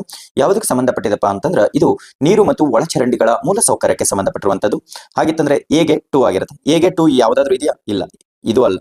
ಹಂಗಿತ ಇದನ್ನು ಅಲ್ಲ. ಹಂಗಿತ ಉತ್ತರ ಯಾವ್ದಾಯ್ತು? ಉತ್ತರ ಸರಿಯಾಗಿರುತ್ತೆ. ಬಿ ಉತ್ತರ ಸರಿಯಾಗಿದೆ ಅಂತಂದ್ರೆ ಇನ್ನ NMH ಅಂತ ಬರುತ್ತೆ. ಇದಕ್ಕೆ ಇಲ್ಲೇ ನೋಡ್ಕೊಂಡ್ಬಿಡಿ. ಇದು ಕಡಿಮೆ ಕಾರ್ಬನ್ ಅನ್ನ ನಗರಾಭಿವೃದ್ಧಿ ಅಂತ ಬರುತ್ತೆ. URMP ಅಂತಂದ್ರೆ ನದಿಗಳ ಸುಸ್ಥಿರಗೊಳಿಸುವಂತ ವಿಚಾರವನ್ನ ಬಂದಿರುವಂತದ್ದಾಗಿರುತ್ತೆ. ನೀತಿ ಆಯೋಗ ಸಂಬಂಧಿಸಿದ ಹೇಳಿಕೆಗಳಲ್ಲಿ ಯಾವುದು ಸರಿಯಾಗಿವೆ ಅಂತ ಹೇಳ್ತಾ ಇರುವಂತದ್ದು. ಇಲ್ಲಿ ನೀತಿ ಆಯೋಗದ ಬದಲಾಗಿ ಅಂದ್ರೆ ಯೋಜನಾ ಆಯೋಗದ ಬದಲಾಗಿ ನೀತಿ ಆಯೋಗವನ್ನ ರಚನೆ ಮಾಡ್ತಾರೆ. Yes 100% correct. ನೀತಿ ಆಯೋಗದ ಯೋಜನಾ ಆಯೋಗದ ಮುಂದುವರಿತ ಅಲ್ಲ, ರಾಂಗ್. ಬದಲಾಗಿ ಬರುವಂತದ್ದು. ನೀತಿ ಆಯೋಗವು ಭಾರತ ಸರ್ಕಾರದ ನೀತಿಯ ಚಿಂತಕರ ಚಾವಡಿ ಅಂತ ಕರೀತಾರೆ. ಇದು ಕರೆಕ್ಟ್ ಆಗಿದೆ. ಭಾರತ ರಾಷ್ಟ್ರಪತಿಗಳು ನೀತಿ ಆಯೋಗದ ಅಧ್ಯಕ್ಷರು ಅಂತ ಹೇಳ್ತಾರೆ. ಅಲ್ಲ, PM ಅವರು ಆಗಿರ್ತಾರೆ. ಸೊ 2 ಮಾತ್ರ ಕರೆಕ್ಟ್ ಆಗಿದೆ. ಅದು ಎ ಮತ್ತು ಇನ್ನೊಂದೇನು ಸಿ ಮಾತ್ರ ಕರೆಕ್ಟ್ ಆಗಿದೆ. ಇಲ್ಲಿ ಯಾವ್ದಾಗಿದೆ? ಸಿ ಉತ್ತರ ಕರೆಕ್ಟ್ ಆಗಿದೆ. ಓಕೆ. ನೀತಿ ಆಯೋಗದ ಬಗ್ಗೆ ತುಂಬಾ ಕ್ವಶನ್ಸ್ ಅನ್ನ ರೈಸ್ ಆಗುವಂತ ಚಾನ್ಸಸ್ಗಳು ಇರುತ್ತೆ. ಅದ್ರ ಬಗ್ಗೆ ಒಂದ್ ಸ್ವಲ್ಪ ಗಮನ ಇಟ್ಟು ಕ್ವಶನ್ ಅನ್ನ ಕೇಳಿ. ಅಡುಗೆ ಮಾಡುವಾಗ ಪಾತ್ರೆಯನ್ನ ತಳಕ್ಕೆ ಹೊರ ಮೇಲ್ಮೈ ಕಪ್ಪಾಗಿದ್ದರೆ ಇದರ ಅರ್ಥವೇನು ಅಂತೇಳಿ ಕೇಳುವಂಥದ್ದು. ಇದರ ಅರ್ಥ ಏನಪ್ಪಾ ಅಂತಂದ್ರೆ, ಇಂಧನದ ಸಂಪೂರ್ಣವಾಗಿ ದಹನ ಹೊಂದುತ್ತಿಲ್ಲ ಅಂತೇಳಿ ಅರ್ಥ ಆಗಿರುತ್ತೆ. ಸೊ ಇದಕ್ಕೆ ಬಿ ಉತ್ತರ ಸರಿಯಾಗಿರುವಂತದ್ದು. ಅಂದ್ರೆ ಬಿ ಮಾತ್ರ, ಅಂದ್ರೆ ಬಿ ಉತ್ತರ ಸರಿಯಾಗಿದೆ ಅಂತ ಹೇಳ್ತೀವಿ. ಓಕೆನಾ. ಇಲ್ಲಿ ಏನಪ್ಪಾ ಅಂತಂದ್ರೆ, ಹೈಡ್ರೋಕಾರ್ಬನ್ ಇಂಧನ ಮತ್ತು ಆಮ್ಲಜನಕದಲ್ಲಿ ಸಂಪೂರ್ಣವಾಗಿ ಏನಾಗುತ್ತೆ? ಸುಟ್ಟು ಹೋದಾಗ ಅದನ್ನ ಮುಖ್ಯವಾಗಿ ಇಂಗಾಲದ ಡೈಆಕ್ಸೈಡ್ ಮತ್ತು ನೀರಿನಲ್ಲಿ ಇದು ಏನಾಗುತ್ತೆ ಅಂತಂದ್ರೆ ಉತ್ಪಾದಿಸುವಂತದ್ದಾಗಿರುತ್ತೆ ಅಂತ ಹೇಳ್ತೀವಿ. ಕೆಲವೊಮ್ಮೆ ಆಮ್ಲಜನಕವನ್ನ ಹೊರತದಿಂದಾಗಿ ಇಂಧನವು ಕೂಡ ಸಂಪೂರ್ಣವಾಗಿ ಏನಾಗುತ್ತೆ ಅಂತಂದ್ರೆ ಉರಿಯುವುದಿಲ್ಲ ಅಂತ ಹೇಳ್ತೀವಿ. ಓಕೆನಾ. ಇದರಲ್ಲಿ ನೆಕ್ಸ್ಟ್ ಕ್ವಶನ್, ಚಿನ್ನ ಮತ್ತು ಪ್ಲಾಟಿನಂಗಳನ್ನ ಕಠಿಣ ಲೋಹಗಳನ್ನ ಕರಗಿಸಲು ರಾಜ್ಯ ದ್ರವವನ್ನ ಉಪಯೋಗಿಸುತ್ತಾರೆ. ರಾಜ್ಯ ದ್ರವದ ರಾಯಲ್ ಯಾವುದು ಅಂತ ಕೇಳುವಂಥದ್ದು. ಸೊ ಇದರಲ್ಲಿ ನೀವು PC ಕ್ವಶನ್ ಅನ್ನ ಇದರಲ್ಲಿ ಈಗಾಗಲೇ ಕ್ವಶನ್ ಅನ್ನ ಆಗಿದೆ. ಓಕೆನಾ. ಯಾವ ತರ ನೀವು ಇದರಲ್ಲಿ ಐಡೆಂಟಿಫೈ ಮಾಡಬೇಕು? ಇಲ್ಲಿ ಬರುತ್ತೆ ನೋಡಿ. ಅನುಪಾತ ಕೇಳ್ತಾ ಇದ್ದಾನೆ. 1:3 ನ ಇಲ್ಲ, ತಪ್ಪಾಯ್ತು. 1:1 ಇದು ತಪ್ಪು, ಇದು ತಪ್ಪು. ಇಲ್ಲೇ ಬಂತ ಹೈಡ್ರೋಕ್ಲೋರಿಕ್ ಆಮ್ಲ ಮತ್ತು ಪ್ರಬಲ ನೈಟ್ರೋ ಆಮ್ಲಗಳನ್ನ ಅನುಪಾತದ ಮಿಶ್ರಣವನ್ನ ಮಾಡಿರ್ತಾರೆ ಅಂತ ಹೇಳ್ತೀವಿ. ಇದರಲ್ಲಿ ಏನಪ್ಪಾ ಅಂತಂದ್ರ HCl ಮತ್ತು HNO3 ಅಂತೇಳಿ ಬರುತ್ತೆ. ಓಕೆನಾ, ಅಕ್ವಿರೀಜಿಯಾ ಅಂತ ಬರುವಂತದ್ದು. ಒಂದ್ಸಲ ಕ್ವಶನ್ ಅನ್ನ ಬೇರೆ ರಾಜ್ಯದಲ್ಲಿ ಏನ್ ಕೇಳಿದ್ರು ಅಂತಂದ್ರ, ಈ ಅಕ್ವಿರೀಜಿಯಾ ಅಂತ ಕರಿತೀವಲ್ಲ, ರಾಜಮನೆತನದ ವಾಟರ್ ಅನ್ನ ಯಾವುದನ್ನ ಕರೀತಾರೆ ಅಂತ ಕೇಳ್ತಾರೆ, ಅದನ್ನ ಅಕ್ವಿರೀಜಿಯಾ ಅಂತ ಕರೀತಾರೆ. ಅದನ್ನ ನೆನಪಿಟ್ಕೊಳ್ರಿ, ಅಕ್ವಿರೀಜಿಯಾನ ರಾಜಮನೆತನದ ನೀರು ಅಂತ ಕರೀತಾರೆ. ಯಾಕೆಂದ್ರೆ ಇದು ಒಂದು ಲ್ಯಾಟಿನ್ ಭಾಷೆಗಳಾಗಿರುತ್ತ. ಹಾಗೆ ಈ 83ನೇ ಪ್ರಶ್ನೆ, ಕೀಟಹಾರಿ ಸಸ್ಯಗಳು ಜೌಗ ಪ್ರದೇಶದಲ್ಲಿ ಕಂಡು ಬರುತ್ತವೆ. ಇವುಗಳಲ್ಲಿ ಕೊರತೆ ಆಗಿರುವ ಅಂಶ ಯಾವುದು ಅಂತಂದ್ರೆ ಸಾರಜನಕ ಆಗಿರ್ತದೆ. ಯಾವಾಗಲೂ ಕೀಟಹಾರಿ ಸಸ್ಯಗಳು ಏನಾಗಿರ್ತವೆ ಅಂತ ಮಾಂಸಾಹಾರಿ ಸಸ್ಯಗಳನ್ನ ಆಗಿರ್ತವೆ, ನೆನಪಿಟ್ಕೊಡ್ರಿ. 84ನೇ ಪ್ರಶ್ನೆ, ಉಸಿರಾಟ ಕ್ರಿಯೆಯಲ್ಲಿ ಕೆಳಗಿನ ಕಣದಂಗಳ ಪ್ರಮುಖ ಪಾತ್ರವನ್ನ ವಹಿಸುತ್ತದೆ ಮತ್ತು ವಿಶೇಷವಾದ ಕ್ರಿಸ್ಟ್ ಎಂದು ಕರೆಯಲ್ಪಡುವಂತಹ ರಚನೆಯನ್ನ ಹೊಂದಿರುತ್ತದೆ ಅಂತ ಹೇಳುವಂಥದ್ದು. ಇಲ್ಲಿ ಉತ್ತರ ಯಾವುದು ಅಂತಂದ್ರೆ ಸಿ ಕರೆಕ್ಟ್ ಆಗಿರುತ್ತೆ ಅಂತ ಹೇಳ್ತೀವಿ, ಅಂದ್ರೆ 2 ಕರೆಕ್ಟ್ ಆಗಿದೆ. ಓಕೆನಾ, ನೆಕ್ಸ್ಟ್ ಬರುವಂಥದ್ದು ಹೇಳಿಕೆಗಳನ್ನ ಕೊಟ್ಟಿದ್ದಾನೆ. ಹೇಳಿಕೆ ಇಂಥದ್ದು ಬಂದ್ರೆ ತುಂಬಾ ಕಷ್ಟ ಆಗುವಂಥದ್ದು. ಜನಸಂಖ್ಯೆಯಲ್ಲಿ ತನ್ನ ವಿಭಿನ್ನತೆ ಉಂಟು ಮಾಡಲು ಮೈಟಾಸಿನ್ ಕೋಶವನ್ನ ವಿಭಜನೆ ಅವಶ್ಯಕತೆ ಇರುವುದಿಲ್ಲ ಅಂತ ಹೇಳ್ತೇನೆ. ಕರೆಕ್ಟ್ ಆಗಿ ವಿಭಜನೆ ಆಗೋದಿಲ್ಲ ಇದನ್ನು. ಇನ್ನು ಜನಸಂಖ್ಯೆಯಲ್ಲಿ ಭಿನ್ನತೆ ಉಂಟು ಮಾಡಲು ಮಿಯಾಸಿಸ್ ಕೋಶ ವಿಭಜನೆಯನ್ನ ಹೊಂದುತ್ತೆ ಅಂತೇಳಿ. ಹೌದು, ಮಿಯಾಸಿಸ್ ವಿಭಜನೆ ಆಗುತ್ತೆ. ಟೋಟಲ್ ಆಗಿ 46 ಇದು ಇರುತ್ತೆ. ಆಮೇಲೆ ಏನಂತ ಈ ಕಡೆ 23 ಈ ಕಡೆ 23 ಹೊಂದುತ್ತೆ. ಇದು ವಿಭಜನೆ ಆಗುತ್ತೆ. 2 ಹೇಳಿಕೆಗಳನ್ನ ಸರಿಯಾಗಿದೆ ಅಂತ ಹೇಳ್ತೀವಿ. ಉತ್ತರ ಎ ಸರಿಯಾಗಿದೆ. ಈ ಹೇಳಿಕೆಗಳು ಕೆಳಗಿನ ಯಾವುದು ತುಕ್ಕು ಹಿಡುವಿಕೆಯನ್ನ ಉದಾಹರಣೆ ಅಲ್ಲ ಅಂತ ಹೇಳ್ತಾನೆ. ಉದಾಹರಣೆ ಅಲ್ಲ ಅಂತ ಕೇಳಿರುವಂತದ್ದು, ಬೆಳ್ಳಿ ಕೆಲ ತಾಸು ಗಾಳಿಯಲ್ಲಿ ಇಟ್ಟರೆ ಅದು ಕಪ್ಪು ಬಣ್ಣಕ್ಕೆ ತಿರುಗುತ್ತದೆ. ಎಸ್, ನೀವು ಕೈಯಲ್ಲಿ ಹಾಕೊಂಡಾಗ ಅದು ನೋಡ್ಬೋದು, ನೀವು ಬ್ಲಾಕಿಗೆ ತಿರುಗುತ್ತೆ. ಇದು ಯಾಕೆ ಬ್ಲಾಕ್ ಆಗುತ್ತೆ ಏನು ಅಂತ ಕೇಳಿದಾಗ, ಗಾಳಿಯ ಗಂಧಕದೊಂದಿಗೆ ಇದನ್ನ ಪ್ರತಿಕ್ರಿಯಿಸಿದಾಗ ಅದು ಸಿಲ್ವರ್ ಸಲ್ಫೈಡ್ ಲೋಪವನ್ನ ಹೊಳ್ಳುತ್ತೆ ಅಂತ ಹೇಳ್ತೀವಿ. ತಾಮ್ರ ಬಹಳ ಸಮಯದವರೆಗೂ ಗಾಳಿಯಲ್ಲಿ ಇಟ್ಟಾಗ H2 ತೆರೆದಿಟ್ಟರೆ ನೀಲಿ ಅಥವಾ ಹಸಿರು ಬಣ್ಣಕ್ಕೆ ತಿರುಗುತ್ತದೆ ಅಂತ ಹೇಳ್ತೀವಿ. ಕರೆಕ್ಟ್ ಆಗಿದೆ. ಹಾಗೆ ಕಬ್ಬಿಣವನ್ನ ಬಹಳ ಸಮಯದವರೆಗೂ ತೇವಾಂಶಕ್ಕೆ ತೆರೆದಿಟ್ಟರೆ ಅದು ಕಂದು ಬಣ್ಣಕ್ಕೆ ತಿರುಗುತ್ತೆ ಅಂತ ಹೇಳ್ತೀವಿ. ಇದು ನಮ್ಮ PC ಕ್ವಶನ್ ಹೆಂಗ್ ಹೇಳ್ತಿದ್ದಾನಪ್ಪ ಅಂತಂದ್ರೆ, ತುಕ್ಕು ಹಿಡಿದಾಗ ಕಬ್ಬಿಣದ ವೇಟ್ ಎಷ್ಟಿರುತ್ತದೆ, ಹೆಚ್ಚಾಗುತ್ತದೆ, ಕಡಿಮೆ ಆಗುತ್ತದೆ, ನಿರಂತರ ಅಷ್ಟೇ ಇರುತ್ತೆ, ಅಥವಾ ಈ ಮೇಲಿನ ಯಾವುದು ಅಲ್ಲ ಅಂತ ಕ್ವಶನ್ ಅನ್ನು ಕೇಳಿದೆ. ನೀರು ತೇವಾಂಶ ತೆರೆದಿಟ್ಟರೆ ಜಲರಹಿತ ತಾಮ್ರದ ಸಲ್ಫೈಡ್ ಬಿಳಿಯ ಬಣ್ಣ ನೀಲಿ ಬಣ್ಣಕ್ಕೆ ತಿರುಗುತ್ತದೆ ಅಂತೇಳಿ. ಇದು ತಪ್ಪಾಗಿದೆ. 3 ಉತ್ತರ ಸರಿಯಾಗಿರುವಂತದ್ದು. ಇಲ್ಲಿ ಏನಪ್ಪಾ ಅಂತಂದ್ರೆ, ಇಲ್ಲಿ ಏನ್ ಕೇಳಿದ ನಾವು ಕೋಡ್ಗಳನ್ನ ಹೊಂದಿಸಿ ಬರೆಯಿರಿ. ತಪ್ಪಾಗಿರುವಂತಹ ಹೇಳಿಕೆಯನ್ನು ಉದಾಹರಣೆ ಅಲ್ಲ ಅಂತ ಕೇಳಿದಾನೆ. ಸಾರಿ, ಉದಾಹರಣೆ ಅಲ್ಲ ಅಂತಂದಾಗ ಇಲ್ಲಿ ಉತ್ತರ ಯಾವ್ದಾಗತ್ತಪ್ಪ ಅಂತಂದ್ರೆ 4 ಉತ್ತರ ಸರಿಯಾಗಿರುತ್ತೆ. ಅಂದ್ರೆ ಉದಾಹರಣೆ ಆಗಿದೆ ಅಂತ ಕೇಳಿದಾಗ ನಾವು ಬೇರೆ ಇವು ಯಾವ್ಯಾವ ಸರಿ ಅಂತ ಕೇಳಿದಾಗ 3 ಹೋಗ್ಬೇಕಾಗಿತ್ತು. ಬಟ್ ಅವನು ಏನು ಅಲ್ಲ ಅಂತ ಕೇಳಿದಾಗ ನಾವು 4 ಮಾತ್ರ ಸರಿಯಾಗಿರುತ್ತೆ. ಕೆಲವೊಂದು ಉತ್ತರಗಳನ್ನು ಏನು ಡಾಕ್ಟರ್ಗಳೇ ಆನ್ಸರ್ ಮಾಡ್ಬೇಕು ಹಾಗಾಗಿದೆ. ಓಕೆನಾ, ಇದು ಅನಲ್ ಜೆನ್ಸಿಂಗ್ಸ್ ಅಂತ ಬರುವಂತದ್ದು, ಆಂಟಿಬಯೋಟಿಕ್ ಅಂತ ಬರುತ್ತೆ, ಟ್ರಾನ್ಸ್ಕ್ಲೋರೆನ್ಸ್ ಅಂತ ಬರುತ್ತೆ, ಆಂಟಿ ಡಿಪ್ರೆಸೆಂಟ್ಸ್ ಅಂತ ಬರುತ್ತೆ. ಇದರಲ್ಲಿ ಯಾವುದು ಸರಿ ಅಂತ ಕೇಳ್ತಾ ಇರುವಂತದ್ದು ಒಂದಿಸಿ ಬರೆಯಲ್ಲಿ. ಇದು ಡೈರೆಕ್ಟ್ ಆನ್ಸರ್ ಹೇಳಿರ್ತೀನಿ. ಇದು 1, 2 ಮತ್ತು 3 ಇದು ತಪ್ಪು, ಅಂದ್ರೆ 4ನೇದು ತಪ್ಪಾಗಿರುತ್ತೆ ಅಂತ ಹೇಳ್ತೀವಿ. 91ನೇ ಪ್ರಶ್ನೆ, ಫೆಬ್ರವರಿ 1947 ಬ್ರಿಟಿಷ್ ಸಂಸತ್ತಿನಲ್ಲಿ ಬ್ರಿಟಿಷರು ಭಾರತದಿಂದ ಸದ್ಯದಲ್ಲೇ ಕಾಲೆತ್ತಲಿದ್ದಾರೆ ಎಂದು ಘೋಷಣೆ ಮಾಡಿದವರು ಯಾರು ಅಂತೇಳಿ. ಇದನ್ನ ಯಾರು ಮಾಡ್ತಾರೆ? ಕ್ಲೈಮೇಟ್ಲೆ ಅವ್ರು ಮಾಡ್ತಾರೆ. ಓಕೆನಾ, ಈ ಕ್ವಶನ್ ಅನ್ನು ತುಂಬಾ ಸಲ ಆಗಿದೆ. ಇದನ್ನ ನಾವು ಜೂನ್ ಪ್ಲಾನ್ ಅಂತಾನೂ ಕೂಡ ಕರಿತೀವಿ. 1948ಕ್ಕೆ ನಾನು ಏನ್ ಮಾಡ್ತೀನಿ ಕೊಡ್ತೀನಿ ಅಂತ ಹೇಳ್ತಾರೆ. ಹೌಸ್ ಆಫ್ ದ ಕಾಮರ್ಸ್ ನಲ್ಲಿ ಭಾರತೀಯರಿಗೆ ಅಧಿಕಾರವನ್ನ ಹಸ್ತಾಂತರ ಮಾಡ್ತೀನಿ ಅಂತ ಹೇಳಿ ಇದು ಡೈರೆಕ್ಟ್ ಕ್ವಶನ್ ಆಗಿದೆ ನೋಡ್ರಿ. ಇದು ಡೈರೆಕ್ಟ್ ಕ್ವಶನ್. ಇದು ಯಾವಾಗಪ್ಪ ಅಂತಂದ್ರೆ ಇತ್ತೀಚೆಗೆ 2025ರಲ್ಲಿ ನಡೆದಂತ ಪ್ರಶ್ನೆ ಒಂದು ರಾಜ್ಯದ್ದು ಹೇಳ್ತೀನಿ ನಾನು, ವಿತ್ ಎವಿಡೆನ್ಸ್ ಸಮೇತ ಕೊಡ್ತೀನಿ ನಾನು ನಿಮಗೆ ಒಟ್ಟಾರೆಗೆ. ಓಕೆನಾ, ಕೆಳಗಿನ ಹೇಳಿಕೆಗಳನ್ನ ಓದಿ ಅಂತ ಹೇಳ್ತಾನೆ. ಮಾನವರಲ್ಲಿ ಅಂತೇಳಿ ಹೇಳುವಂಥದ್ದು ಯಾವ್ದಾವುದು ಸರಿಯಾಗಿದೆ ಅಂತೇಳಿ. ಮೆಲೋಟಿನ್ ರಸದೂತದ ನಿದ್ರೆ ಎಚ್ಚರಿಕೆ ಚಕ್ರವನ್ನ ಪ್ರಮುಖ ಪಾತ್ರವನ್ನ ವಹಿಸುತ್ತದೆ. ಎ ಸರಿಯಾಗಿದೆ. ಅದೇ ರೀತಿಯಾಗಿ ದೀರ್ಘಾವಧಿಯನ್ನ ಹೈಪರ್ಗ್ಲೈಸಿಮಿಯಾ ಡಯಾಬಿಟಿಸ್ ಅನ್ನ ಮೆಟಲಿಟಿಸ್ ಅನ್ನು ಉಂಟು ಮಾಡುತ್ತದೆ ಅಂತೇಳಿ. ಬಿ ಇದು ಕರೆಕ್ಟ್ ಆಗಿದೆ. ಅದಾದ ನಂತರ ಡಿ ಥೈಮೋಸಿನ್ ರಸದೂತಗಳ ವೇಗವನ್ನ ನಿರೋಧಕತೆಯನ್ನ ನೀಡುತ್ತದೆ ಅಂತೇಳಿ. ಡಿ ಉತ್ತರನು ಸರಿಯಾಗಿದೆ. ಎ ಉತ್ತರ ಇದಕ್ಕೆ ಸರಿಯಾಗಿರುವಂತದ್ದು. ಒಂದು ಮಂಜುಗಡ್ಡೆಯ ತುಂಡನ್ನು ನೀರಿನ ಮೇಲ್ಭಾಗದಲ್ಲಿ ತೇಲುತ್ತದೆ. ಈ ಮಂಜುಗಡ್ಡೆಯ ತುಂಡು ಕರಗಿದರೆ ಯಾವ ರೀತಿಯಲ್ಲಿ ಇರುತ್ತದೆ ಅಂತೇಳಿ. ನಿಮ್ಗೆ ಇದನ್ನ ನಾನೇನು ಹೇಳುವಂಥದ್ದಿಲ್ಲ. PC ಕ್ವಶನ್ ಆಗೈತೆ, KPSC ಕ್ವಶನ್ ಆಗೈತೆ. ಓಕೆನಾ, KPSC SDA ಆಗಿದೆ, ನಿಮಗೆ PSI ಆಗಿದೆ, ತುಂಬಾ ಸಲ ಕ್ವಶನ್ ಆಗಿದೆ. ಏನಿಲ್ಲಪ್ಪ, ಇದು ಒಂದು ಮಂಜುಗಡ್ಡೆಯನ್ನ ಇಟ್ಟಿದಾರಂತೆ. ಈ ಮಂಜುಗಡ್ಡೆಯಲ್ಲಿ ನಿಮ್ಮ ಹ್ಯಾಂಡ್ ಅನ್ನು ಒಳಗಡೆ ಹಾಕ್ತಿರಲಿ. ಆ ಮಂಜುಗಡ್ಡೆಯಲ್ಲಿ ಏನಾಗ್ತದ, ನೀರನ್ನ ತಟಸ್ಥವಾಗಿರ್ತದ ಅಷ್ಟೇ ಇರುತ್ತೆ. ಹೇಗಂತ ಕೇಳಿದ್ದೇನೆ. ನೀರು ಇಲ್ಲಿ ಏನಾಗತ್ತಪ್ಪ ಅಂತಂದ್ರೆ ತಟಸ್ಥವಾಗಿ ಇರುವಂತದ್ದು, ಯಾವುದೇ ಬದಲಾವಣೆಯನ್ನ ಆಗೋದಿಲ್ಲ ಅಂತ ಹೇಳ್ತೀವಿ. ಓಕೆನಾ, ಇದರಲ್ಲಿ ಉತ್ತರ ಯಾವುದು ಅಂತಂದ್ರೆ ನೀರಿನ ಮಟ್ಟವನ್ನ ಅದೇ ರೀತಿಯಲ್ಲಿ ಇರುತ್ತೆ. ಸಿ ಉತ್ತರ ಕರೆಕ್ಟ್ ಆಗಿದೆ.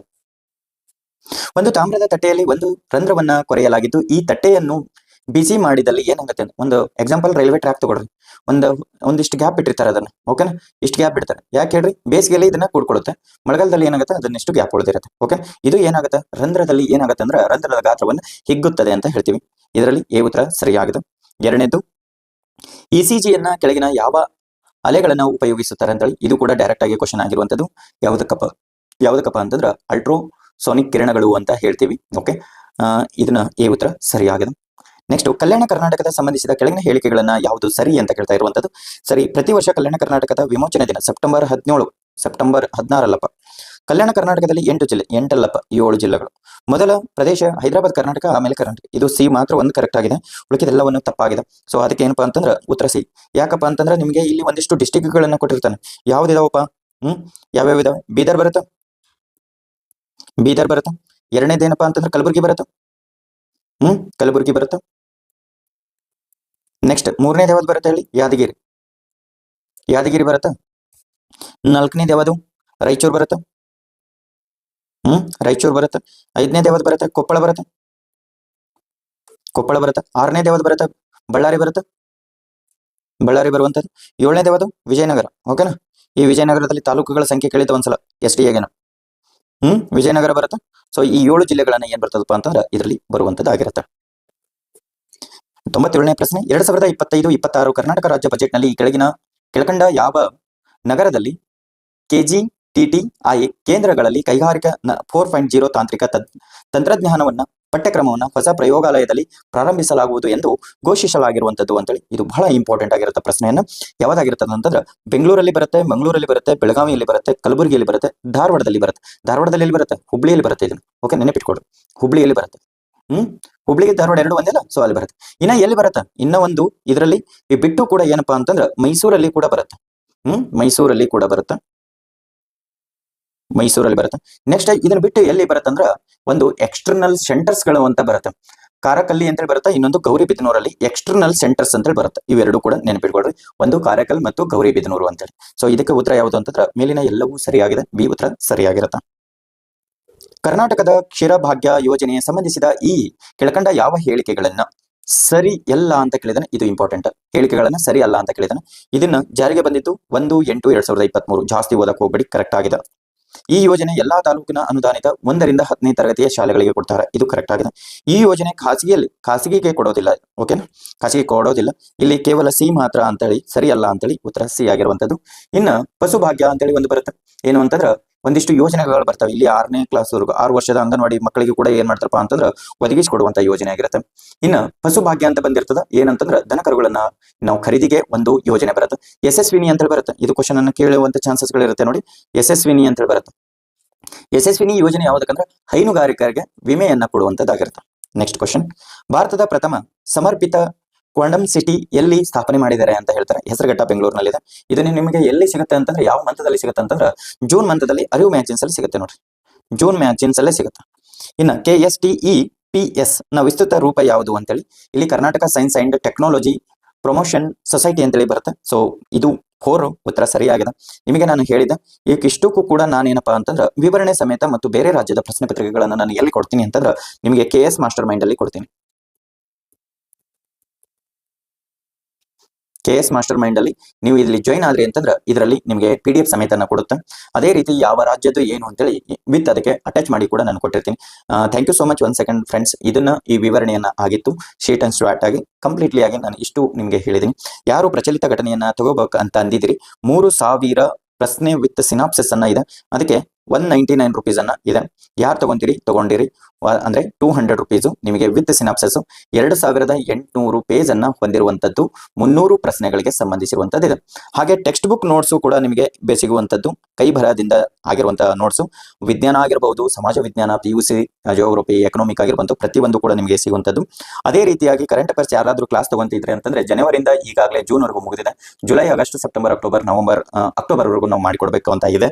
ಅದ್ರ ಜೊತೆಗೆ ನವೆಂಬರ್, ಡಿಸೆಂಬರ್ ಅದು ನೋಡುತ್ತೆ, ಸಮಯ ಸಿಕ್ಕಾಗ ಅದನ್ನ ಮಾಡಿಕೊಡುತ್ತೆ. ಇದನ್ನು ಕೂಡ ನೀವು ಜಾಯ್ನ್ ಆಗೋರಿದ್ರಿ ಅಂತಂದ್ರೆ ಟೆಲಿಗ್ರಾಮ್ ಅಲ್ಲಿ ನೀವು ನಮ್ಮನ್ನ ಸಂಪರ್ಕ ಮಾಡಿದ್ರಿ ಅಂತಂದ್ರೆ ನಿಮಗೆ ಏನಪ್ಪಾ ಅಂತಂದ್ರೆ ಇದು ಹೆಚ್ಚಿನ ಮಾಹಿತಿಯನ್ನು ಕೊಡ್ತೀವಿ. ಥ್ಯಾಂಕ್ ಯು ಸೋ ಮಚ್ ಇಲ್ಲಿವರೆಗೂ ಎಲ್ಲರೂ ನೋಡಿದ್ದಕ್ಕೆ. ಇದನ್ನ ನಿಮ್ಮ ಸ್ನೇಹಿತರಿಗೂ ಶೇರ್ ಮಾಡಿ, ಹಾಗೆ ಸಬ್ಸ್ಕ್ರೈಬ್ ಮಾಡೋದನ್ನ ಮರಿಬೇಡಿ. Thank you.